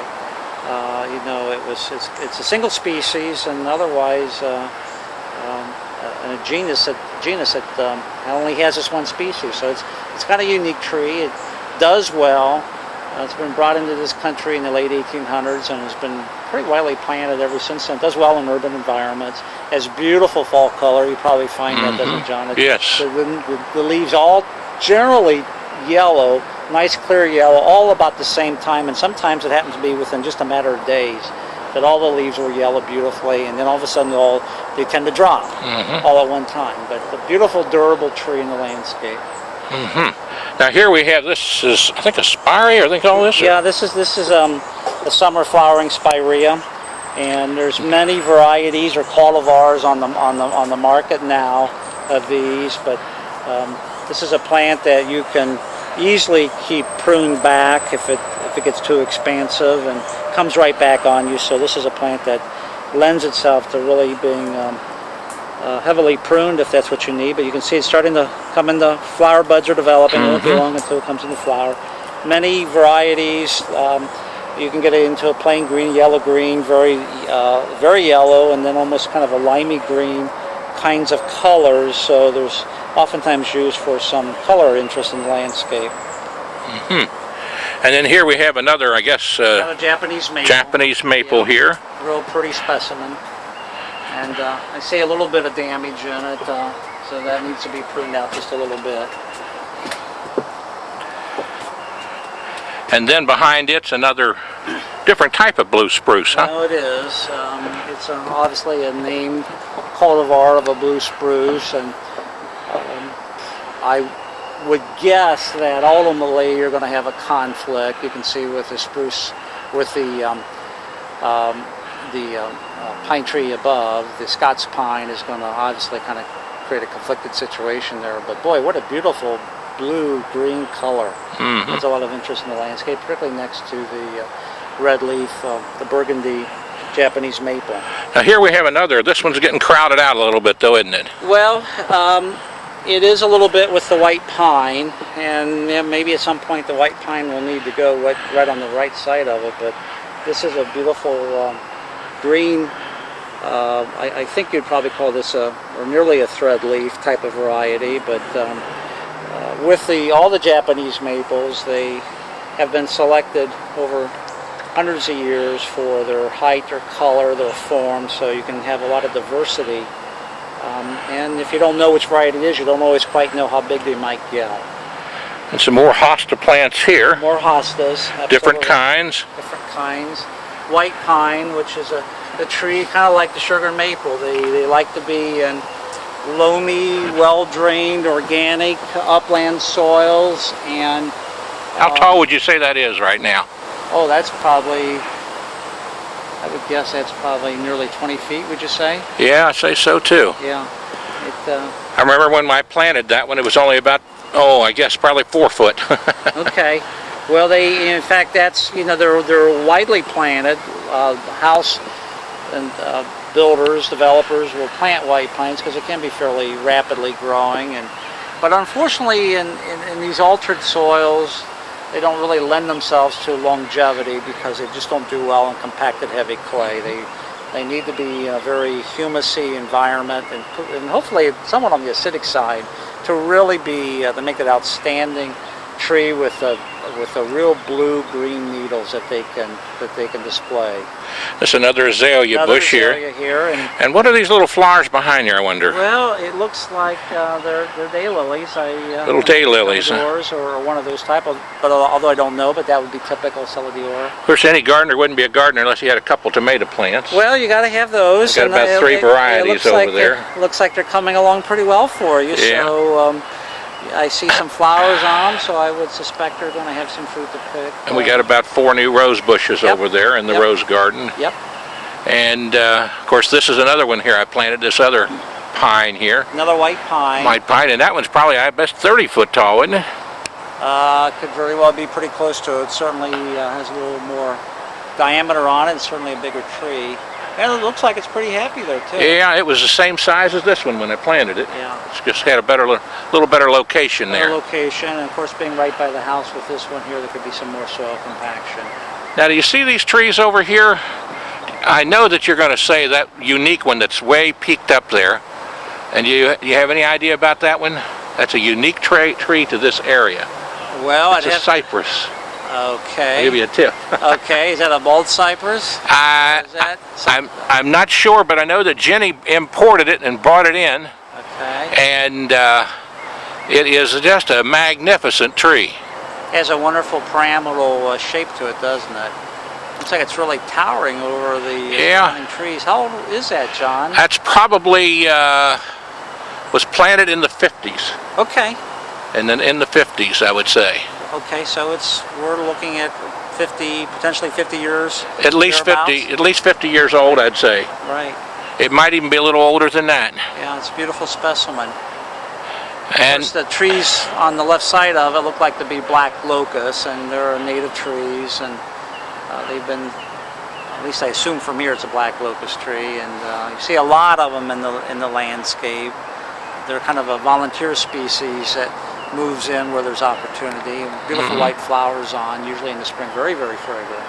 And then down here in the garden area, we have this nice lilac bush that's bloomed, and its blooms are leaving now. Yeah, that is one of the smaller leafed lilacs, and yeah, it's a shame. It just looks like it's wrapping up now. Just wrapping up its blooms, yeah. All these, and the Miss Kims and some of the other smaller leaf lilacs, have really become very popular in the landscape. And to my way of thinking, I find them to be much more fragrant than the old French hybrids that you know, your grandmother, my grandmother, and great-grandmother would have been familiar with in their landscapes. These are little hibiscus trees, aren't they? These are the tropical hibiscus. They're certainly not native, or hardy, I should say, but become very, very popular plants for homeowners. You see a lot of these, and they're a plant that really benefit from water not drying out. Can allow them to dry out in the summer, and a lot of fertilizing, and you can get a tremendous amount of flowering out of them. And then a little more clematis here. They've got a couple of blooms. And looks like it's just really getting a great start here. Got a couple back here on the backside getting started too. And then back here we have 4 fruit trees. Looks like we got some apple trees back here. Now let's see, which one's our apple? I guess the one right in front of us is certainly an apple. The one Apple. on the right, and they look like they might be semi-dwarfs. And of course you don't always know until the trees put quite a bit of growth on, but a dwarf tree probably would be about half that high. But Yeah. these are big enough. These, I would guess, would probably be, what, 12 to 15 feet maybe? I'd say so. And these have been planted for about 7 years now. Okay. And then beside that's an older peach tree. It's like a peach tree, that's right. And has that produced anything? Yeah. Okay. They will. In fact, they have pretty many apples on here that you can tell where the deer have been here. The deer are here almost every evening. Okay. 3 or 4 of them. All right. Right in the backyard here, and they love to eat the apples off the tree. Yeah. Plus, they also love to get into my flower box, and they won't bother the petunias, but the impatiens, they'll pull them. They'll not only bite them off, but they'll pull them right out of the flower box. Do they bother your hostas any? Don't seem to be bothering the hostas any. I noticed they were up in the rose garden the other day. They had their footprints up there, probably after my tomato plants. They're known to love hostas. So is that right? Well, they got plenty of them here. You have to be prepared for that event. So there's 2 apple trees here. Now what is that back there, that little tree back there in the back? That's another fruit tree of some sort. Okay. I don't know if it's an apple or not. To go back and take a little bit of a look here at it.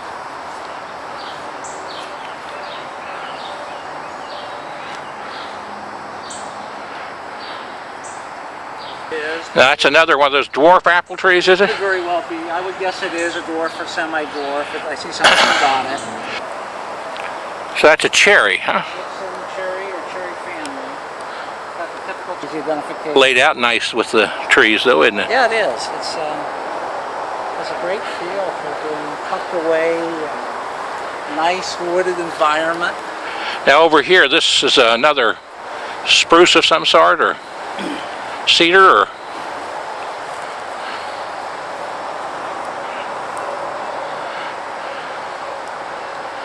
looks to me to be a blue spruce, and has a beautiful kind of wedding cake appearance, doesn't it? so the biggest one there is a maple, is it?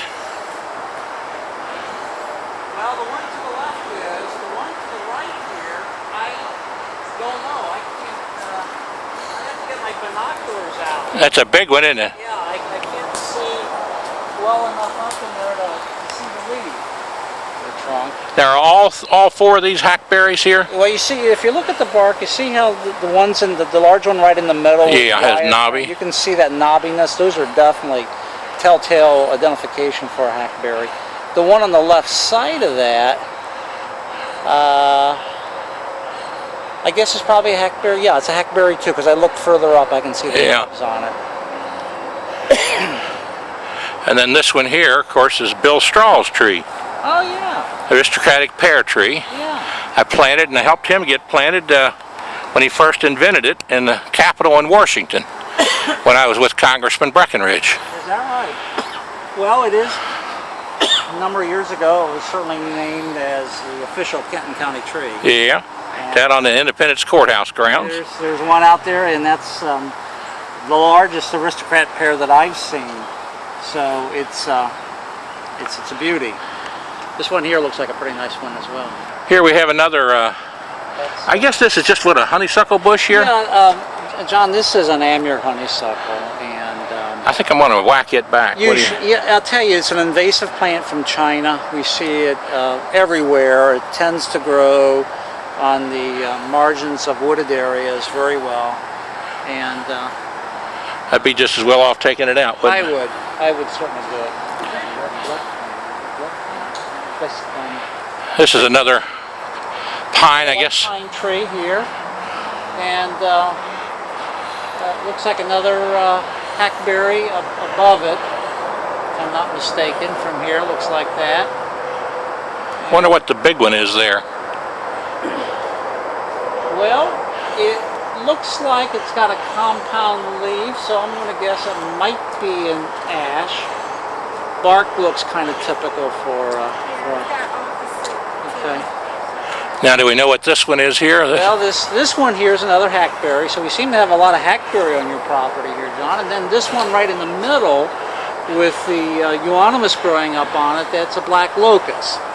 And it's, if you look up in the tree, you can see the panicles of white flowers. Yeah. And it's a plant a tree that you see very common. It's a kind of a pioneer species when land is allowed to let go. It's one of the first trees to move in, so consequently you see along a lot of highway cuts. This is more of this honeysuckle, I guess. Amur honeysuckle. And of course it has a fruit on it, the birds eat it, and it passes through their gut tract, and you know that's how it gets spread so readily. Goodness is really on its way out. This is an interesting tree here in the center island from Scotland. This weeper, what do you think about that? I like it. What is it? It's a tree from Scotland, and it's a weeper, and you can shape it to however way you want it to go.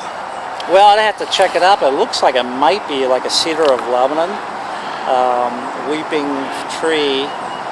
It's I'd have to really refer to a reference, but it really is a very handsome plant. And those limbs will go, you can shape them to go wherever you want them to grow, and they'll grow that direction. It's beautiful. I put it out here, and I've always liked the little pond area. We keep the goldfish in there all year long. Right. With a little heater. And it seems to work pretty well for you. Yeah. Now this is a beautiful tree here.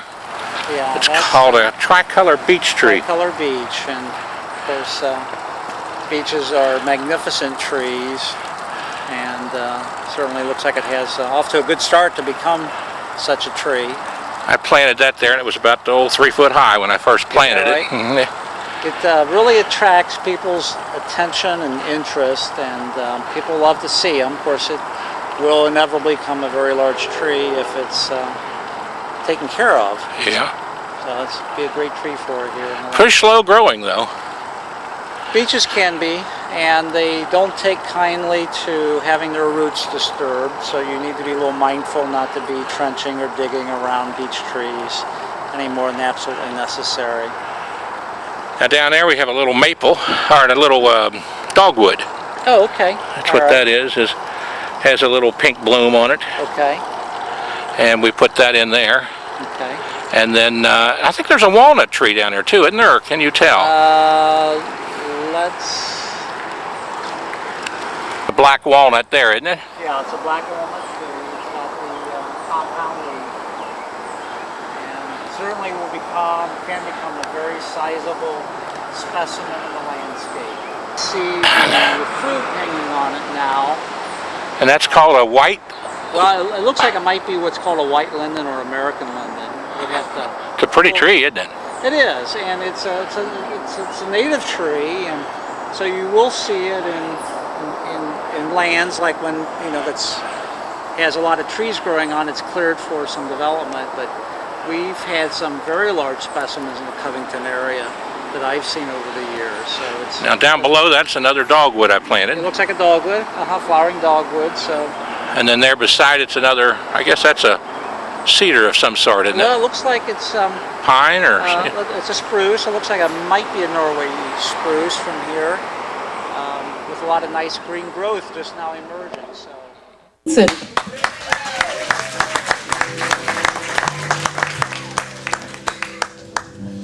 Oh, hi there. I didn't see you come in.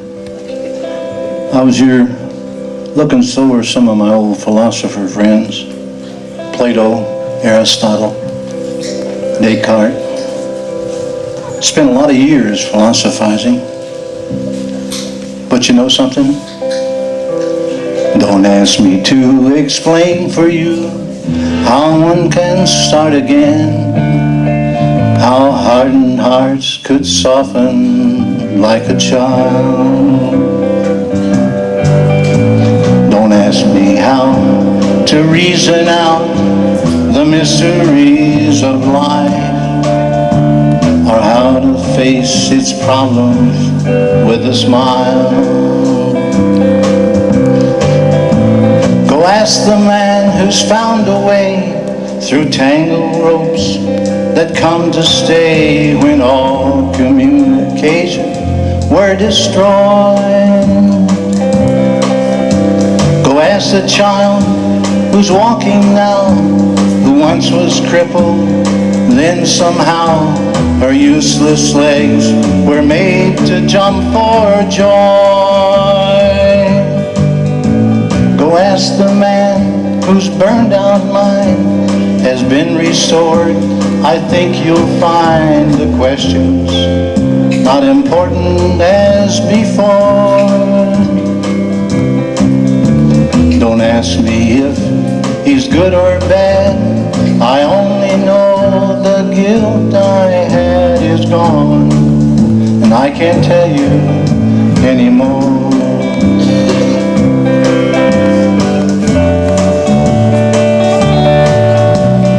Ask me how to prove to you that I know God is there, and I know He could care for you. Don't ask me how someone so great would choose to walk with me and trade my broken life for one that's new. Go ask the child who's got a dad to love away the hurt he had before this man called Jesus touched their lives. Go ask the one whose fears have fled, whose churning heart was quieted when someone whispered peace to all her strife. Go ask the man to tell you more, whose life was once a raging war inside himself until the Savior came. I don't pretend to be so wise, I only know He touched my eyes, and nothing else will ever be the same. I don't pretend to be so wise, I only know He touched my eyes, and nothing else will ever be the same. Oh yeah, nothing else will ever be the same.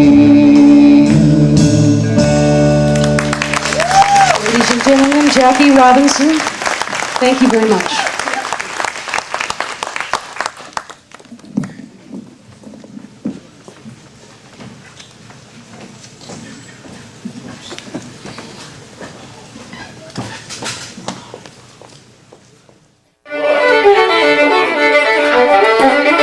Give me a little more of that. It's called Lost Indian. Lost Indian? That's awful good. Watch it for me. Play me a little bit of that.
Thank you.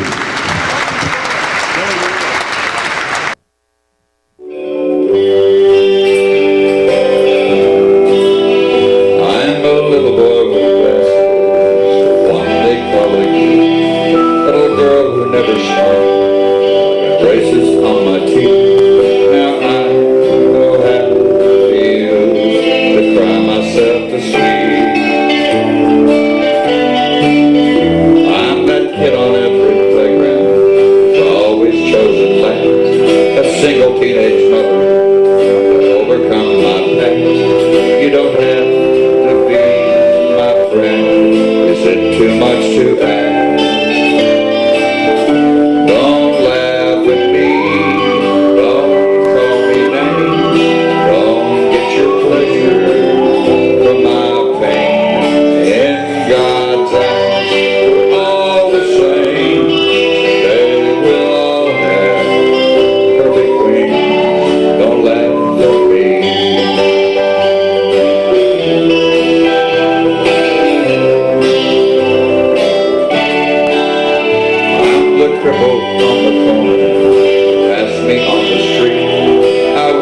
out Rebecca had enough to eat.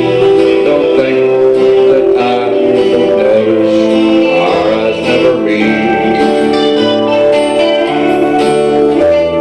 I lost my wife and little boys across the yellow line. The day we laid them in the ground, the day I lost my mind. Right now I'm down to hold this little cardboard sign. So don't laugh at me, don't call me names, don't get your pleasure from my pain. In God's eyes, we're all the same. They will all have perfect wings. Don't laugh at me. I'm fat, I'm thin, I'm short, I'm tall, I'm deaf, I'm blind. Hey, aren't we all? Don't laugh at me, don't call me names, don't get your pleasure from my pain. In God's eyes, we're all the same. They will all have perfect wings. Don't laugh at me.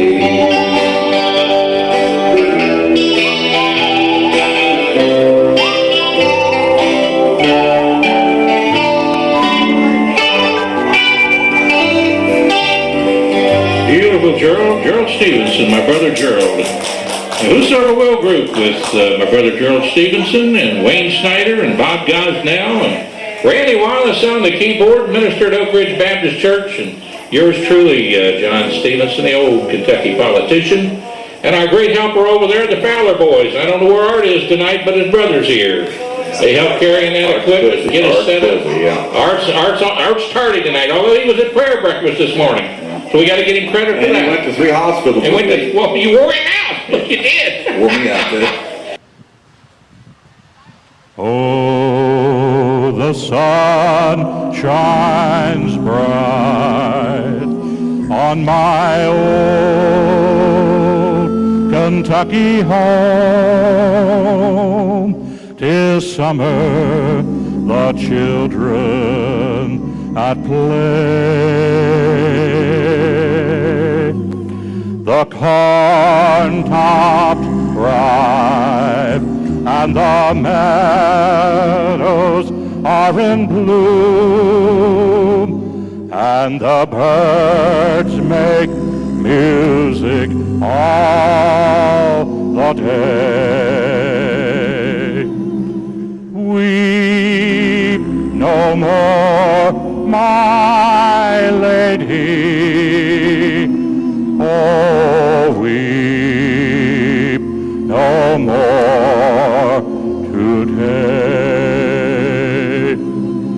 We will sing one song for my old Kentucky home, for my old Kentucky home, far away.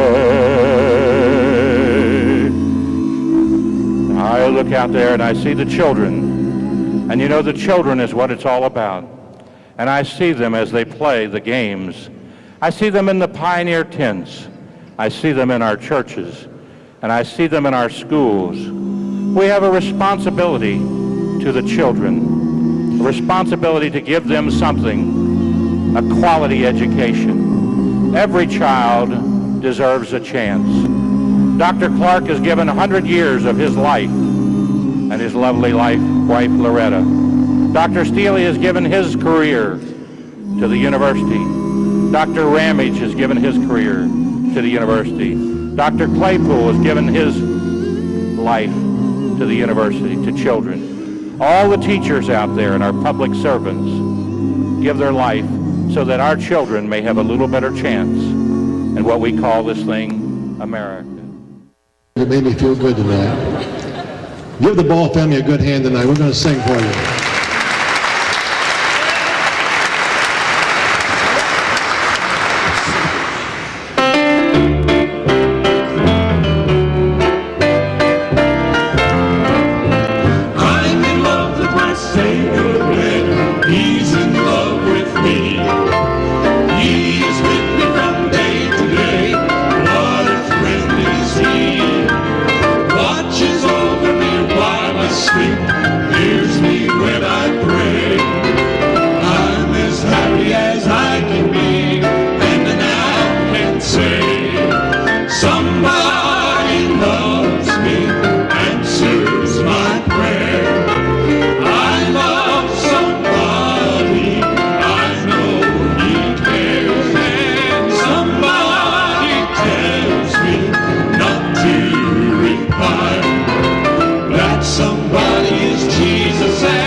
to live with no worries of growing old? Wouldn't you like to live in a mansion some sweet day? I know that I'm gonna be living that way. Wouldn't you like to live where no tears will dim your eyes?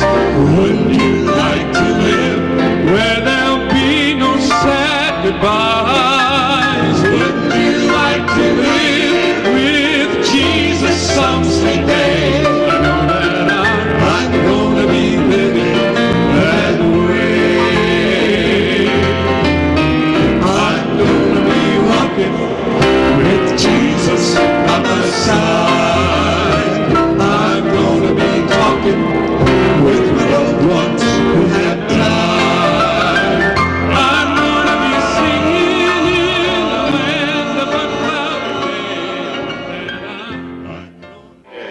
I'd like to ask Randy if he would sing a special song now, one he wrote, because his mom and dad are here tonight, and I know they love that song about Granddad's French art. Randy, would you mind doing that? Randy Wallace.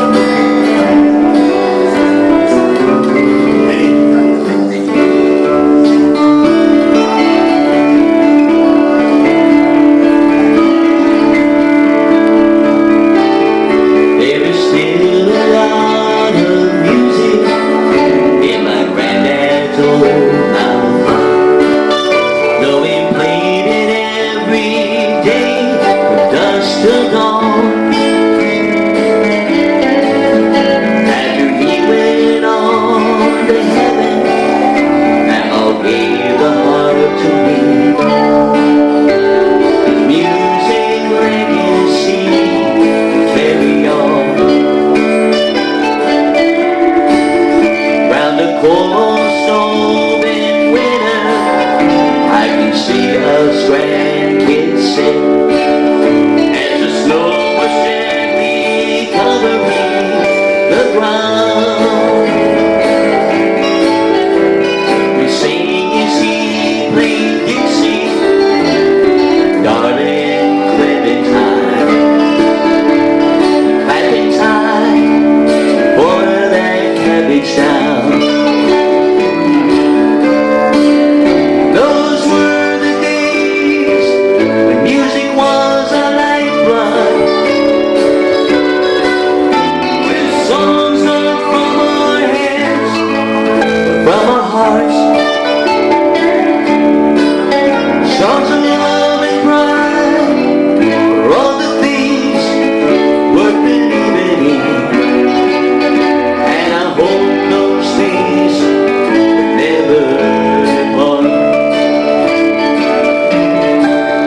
Now I have my own grandchildren come into their granddad's house.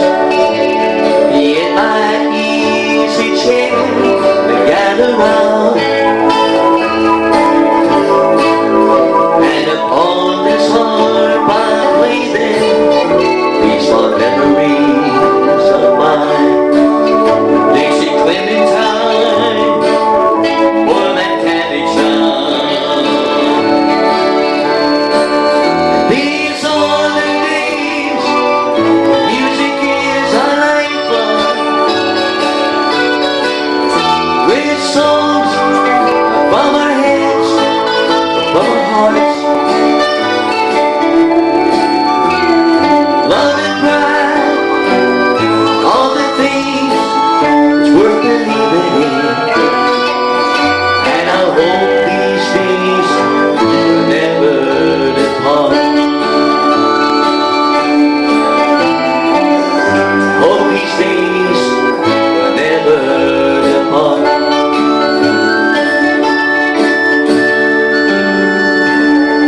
Oh, let's give a big hand for Randy. Fantastic. When a fellow can write a song and sing a song himself, the Lord has really blessed him with a great gift. Nice to be here with you today. Oh, now what happens? Just don't do a thing, except I'm going to say.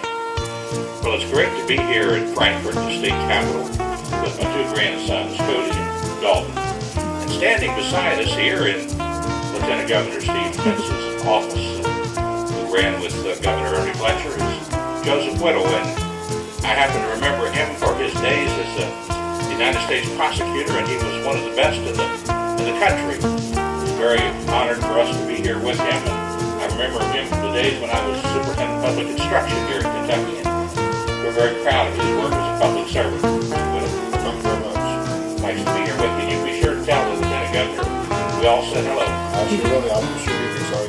Yeah. God bless you. Over here Yeah. at Governor Ernie Fletcher's office, Governor of the Commonwealth of Kentucky, Coach Jim Dalton, and we're having a good time and enjoying ourselves.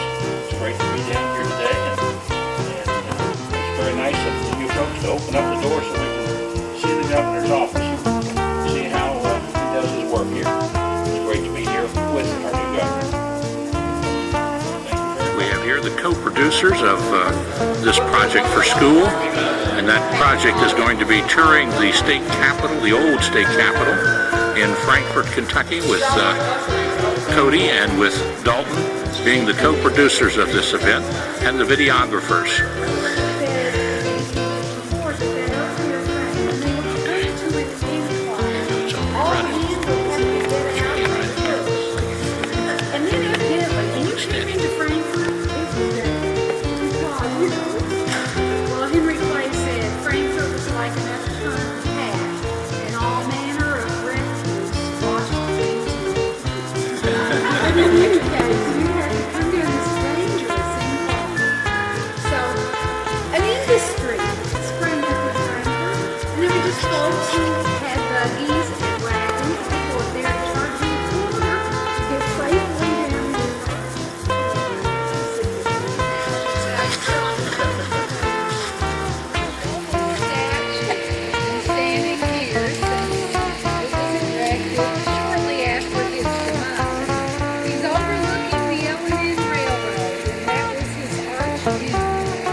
His last words.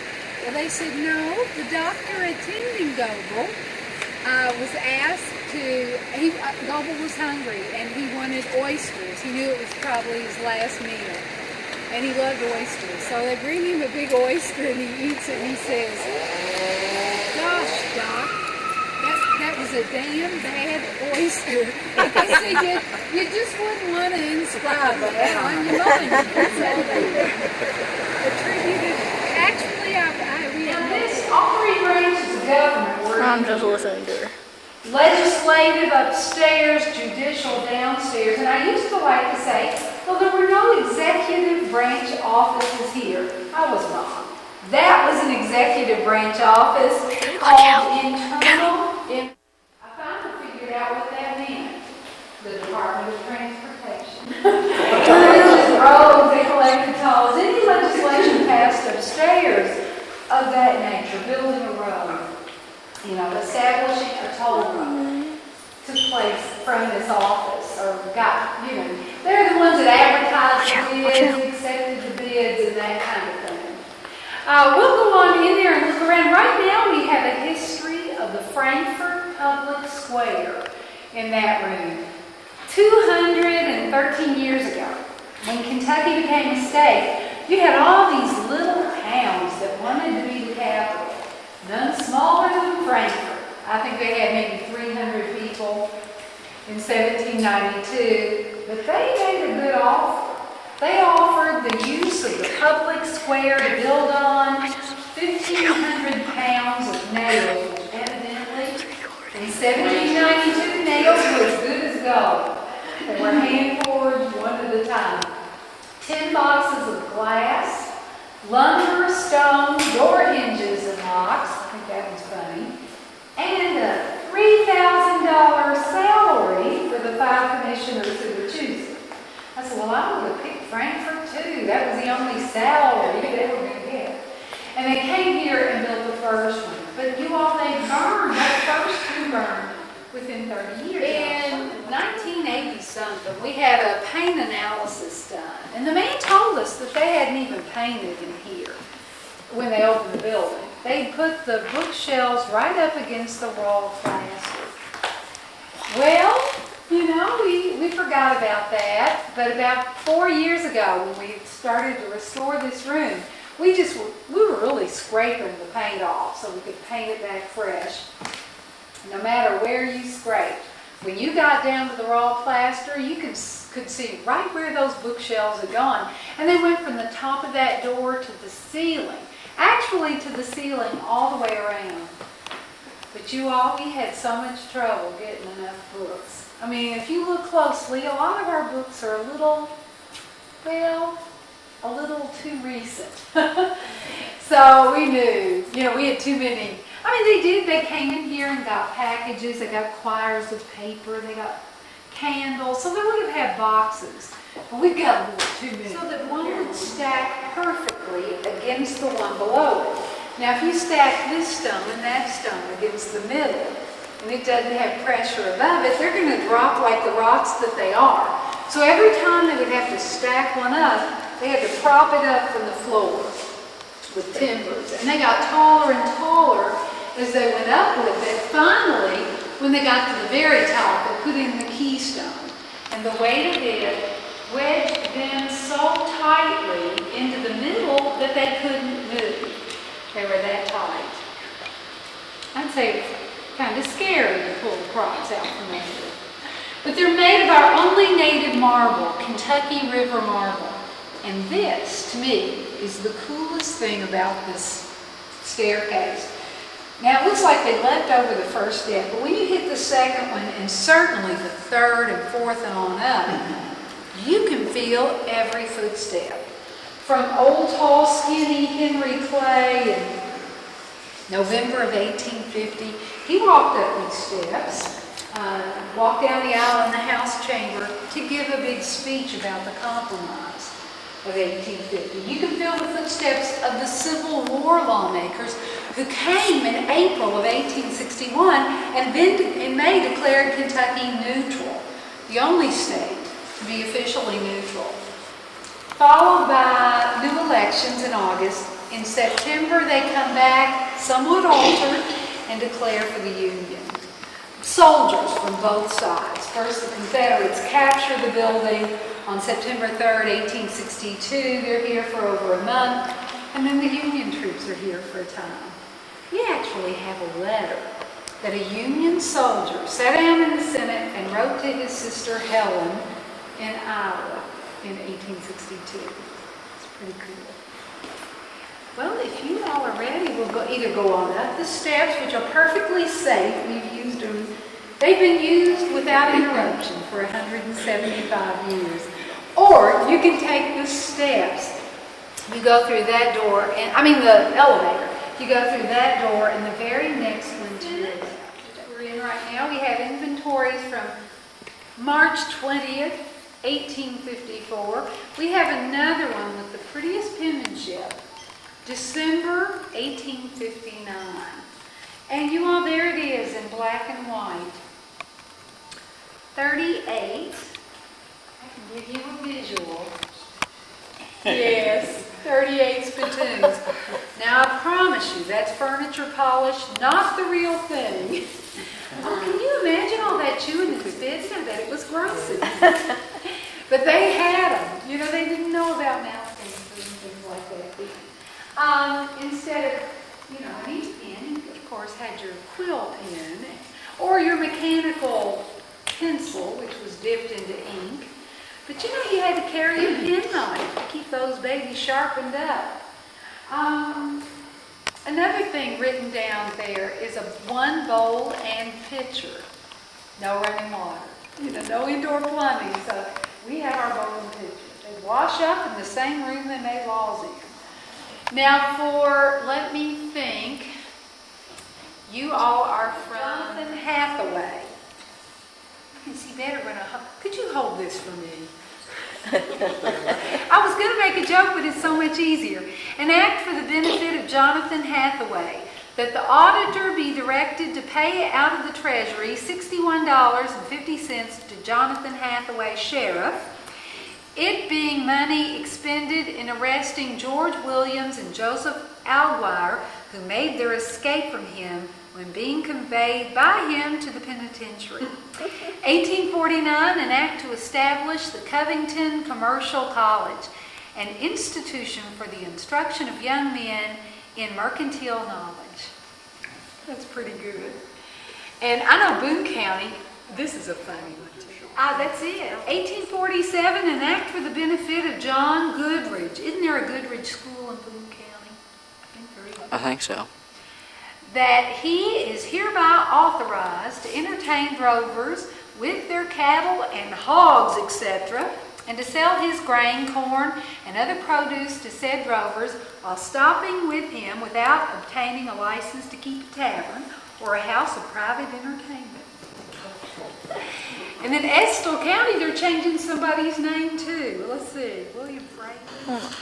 Does he got one on there?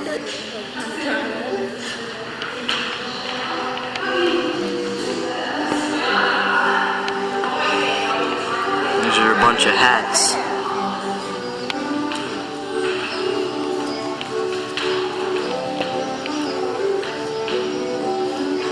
This was the Kentucky Court of Appeal.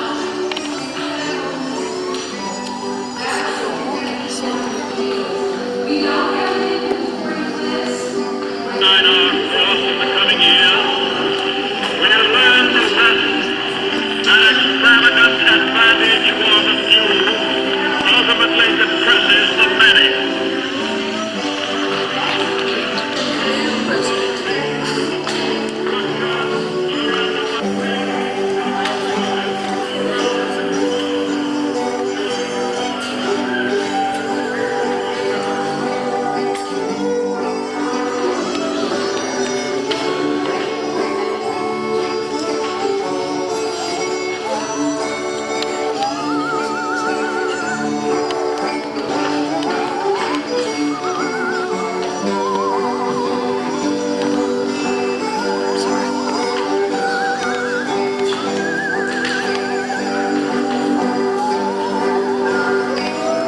Intelligence. Most voters believe the president needs to be smart because he is honesty.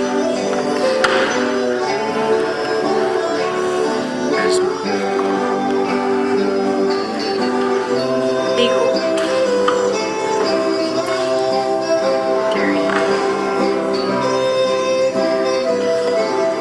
Political.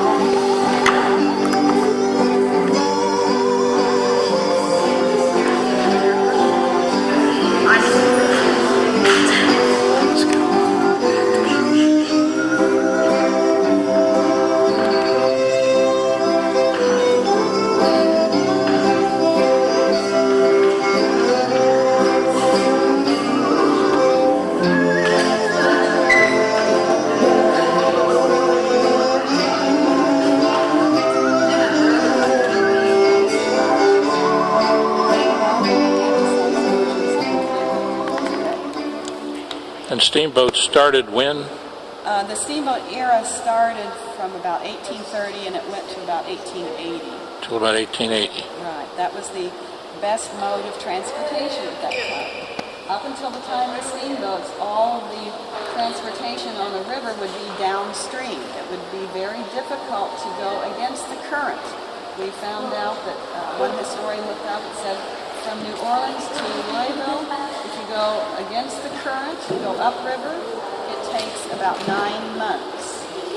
If you go against the river, going up current, in a steamboat, it takes about 9 days. So that was, you can get a good comparison.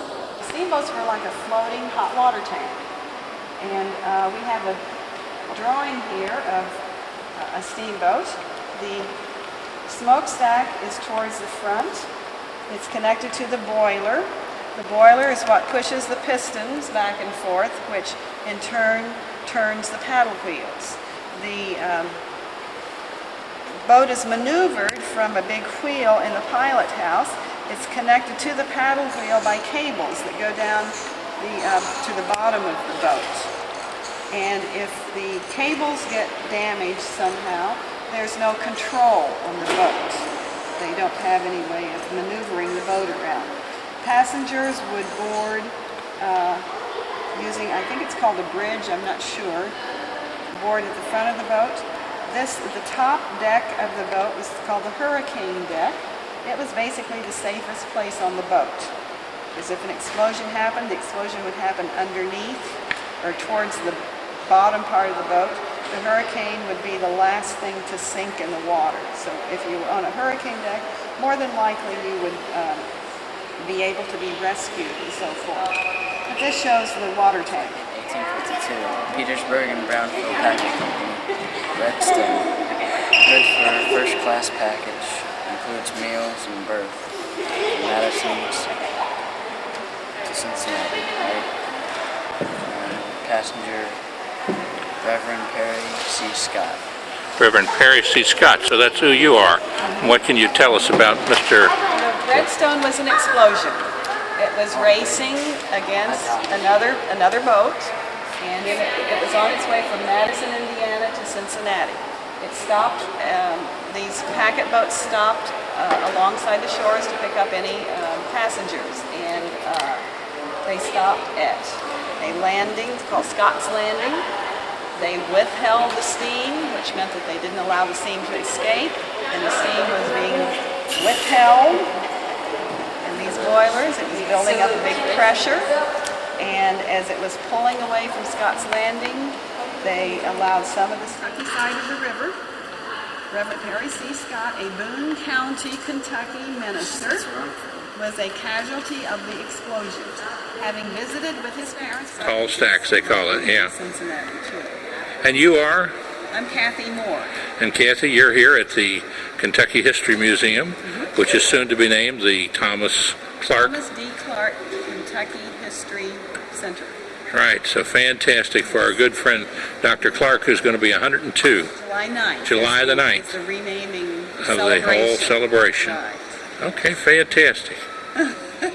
Here at the History Center is called A Kentucky Journey, and that's what it is. It's a journey back in time.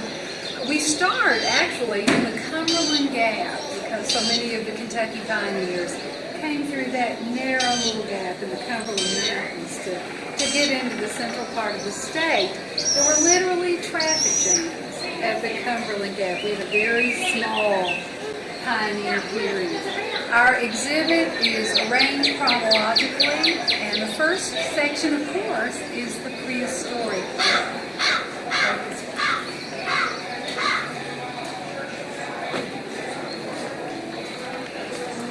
In our state's history, we feature an archaic hut, a little snippet of an archaic village. One of the great things about the museum is there are many interactives. There are open the drawer to see evidence of how prehistoric people made and decorated their clothing.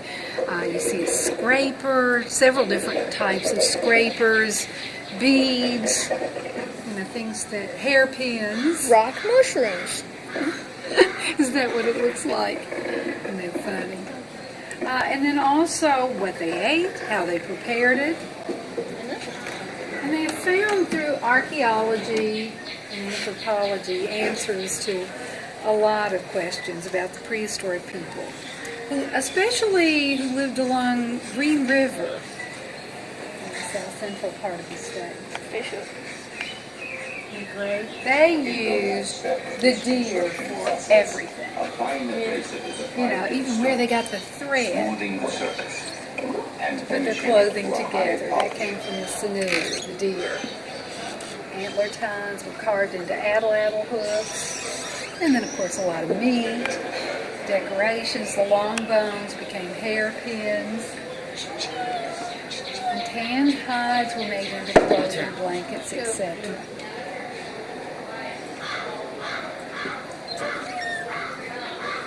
"100 pounds of meat."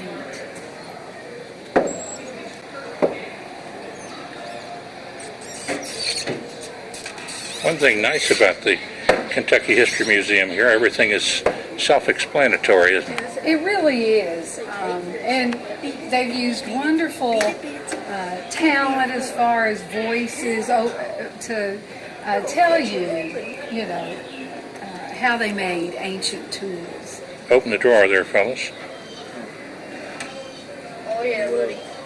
I always, don't you refer to them all, or am I the only goofy one here?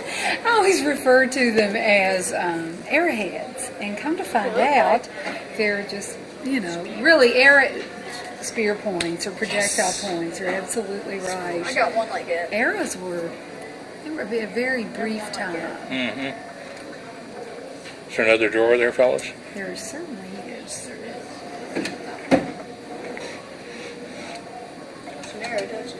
Some pretty awesome spear points. Mm-hmm. I think the shell midden is interesting too. I guess one of the many, it sounds strange to say this, but one of the silver linings of the Depression was that out of work anthropologists and archaeologists were given jobs excavating. And along Green River, they found all these freshwater shell middens. Oh dear. And when they went through them, they knew what they'd eaten, how they'd prepared food. I always wondered how you cooked in a gourd pot. Well, they found fire rocks. Fire rocks were heated in the fire, and they would get so hot that they would use tongs to then put them into the gourd filled with liquid. And it would actually set it to boiling.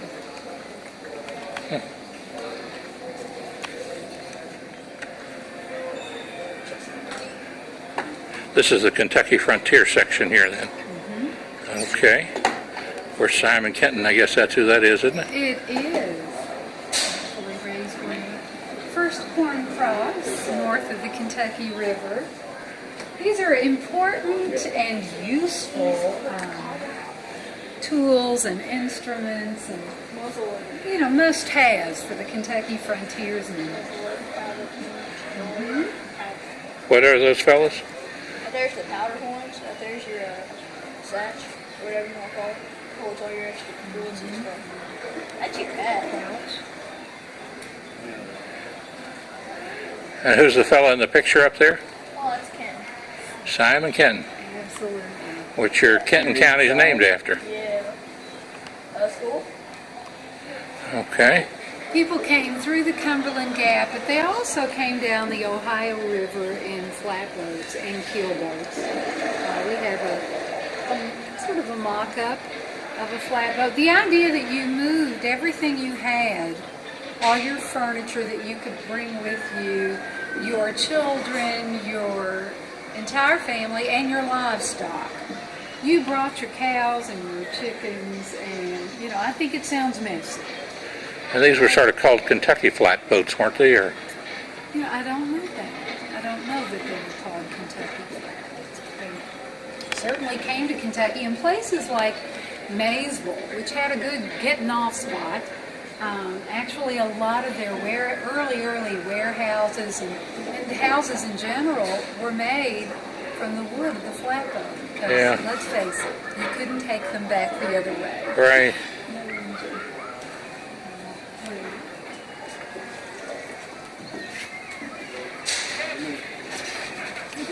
Do some bitten machines.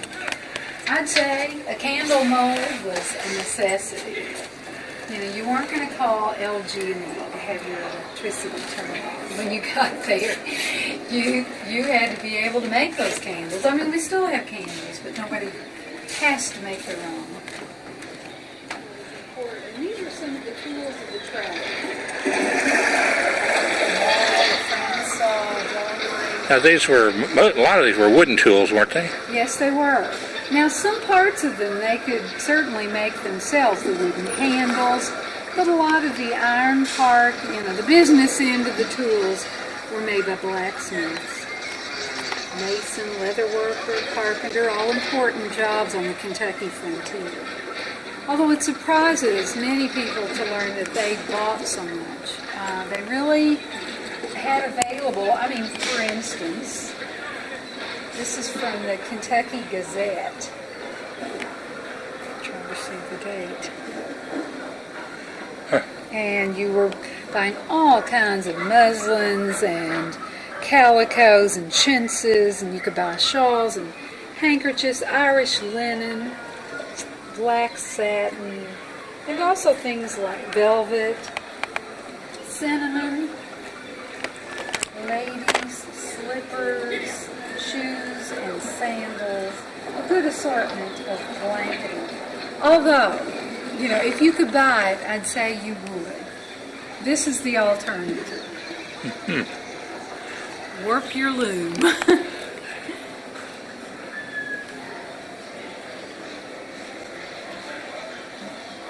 This loom is over 200 years old. Isn't that something? Still works. Wonder where they got this from. It's a good question. I'm sure the person who weaves here could tell us that. It's made about 1800. It's mortise and tenon. Now this over here is... We're for farming. That was the main thing. You came, you cleared your fields. The plow is amazing. That's a 1795 wooden moldboard plow with wrought iron blade. So you can't eat it? Well, I don't think you'd want to. You know, the plow was pulled by, I mean, it looks like so much work. And it would be hard work, but let's face it, that was new technology. It was pulled by oxen and it replaced the grubbing hoe. The original wagons, a lot of the original wagons were built by my ancestors.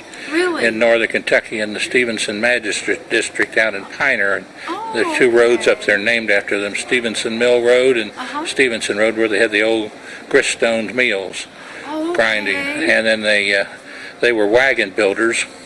And we still have some of the original wooden tools that they used to build wagons to head on out to St. Louis. Wonderful. Yeah. I think I see my purse. These logs, these marks you see on these logs were made by broadaxes scoring the bark off the trees. These cabins were put together. You know, nails were like gold. They were hand forged, one at a time. They were a big deal. So you connected, you attached the logs and joined them differently. This is called V-notching, I think. Yeah, you use mortar, absolutely, but also you would use that auger and drill a hole and drive in a peg. Wooden pegs were used. Repeat that. I said wooden pegs. Now, can you imagine living with your entire family in one room? It was your bedroom, your living room, your dining room, your kitchen, It was it. etc. Pardon? It was it. That was it. You're right. That's why a trundle bed came in handy. That's a very rare piece of our collection. It's a wooden bedpost stall. One of a kind, as far as I know. There may be three like it someplace else. Okay.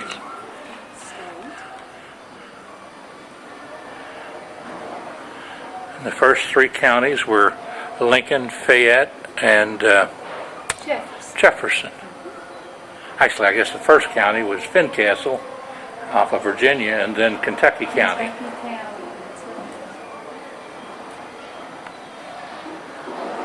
We refer to Isaac Shelby as the George Washington of Kentucky, as well we should.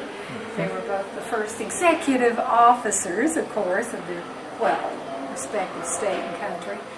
They were both Revolutionary War heroes and farmers, gentlemen farmers. That is Mrs. Shelby. That was painted by Patrick Henry Davenport of Danville, shortly after Isaac Shelby's death. There were lots of children. That's about one age. Very interesting time in our state's history. We were still farmers. In the 1830s, Kentucky really embraced internal improvements. There were roads, there were locks, starting to be locks and dams on the Kentucky River, so they could get produce to market. So we're still farming, and really, it's so much easier to get to market because of those things. So much so that in 1840 we were first in the nation in hemp production. That is a hemp break, by the way. First in wheat, second in maize, second in tobacco, and second in swine and mules. Third in flax, fourth in rye. You needed a lot of salt to preserve your meat, hence the very large salt kicker. And we didn't have walk-in freezers. That's true. That's true. We show a toll gate house. There were chartered companies to build roads, and it would be Kentucky tolls. being a border state, some sympathies lied against slavery and some sympathies lied in keeping slavery. By and large, I would have to say it seems that most Kentuckians were pro-slavery, pro-union, Yeah. which is a very uncomfortable Position. Yeah, it's not a good fit.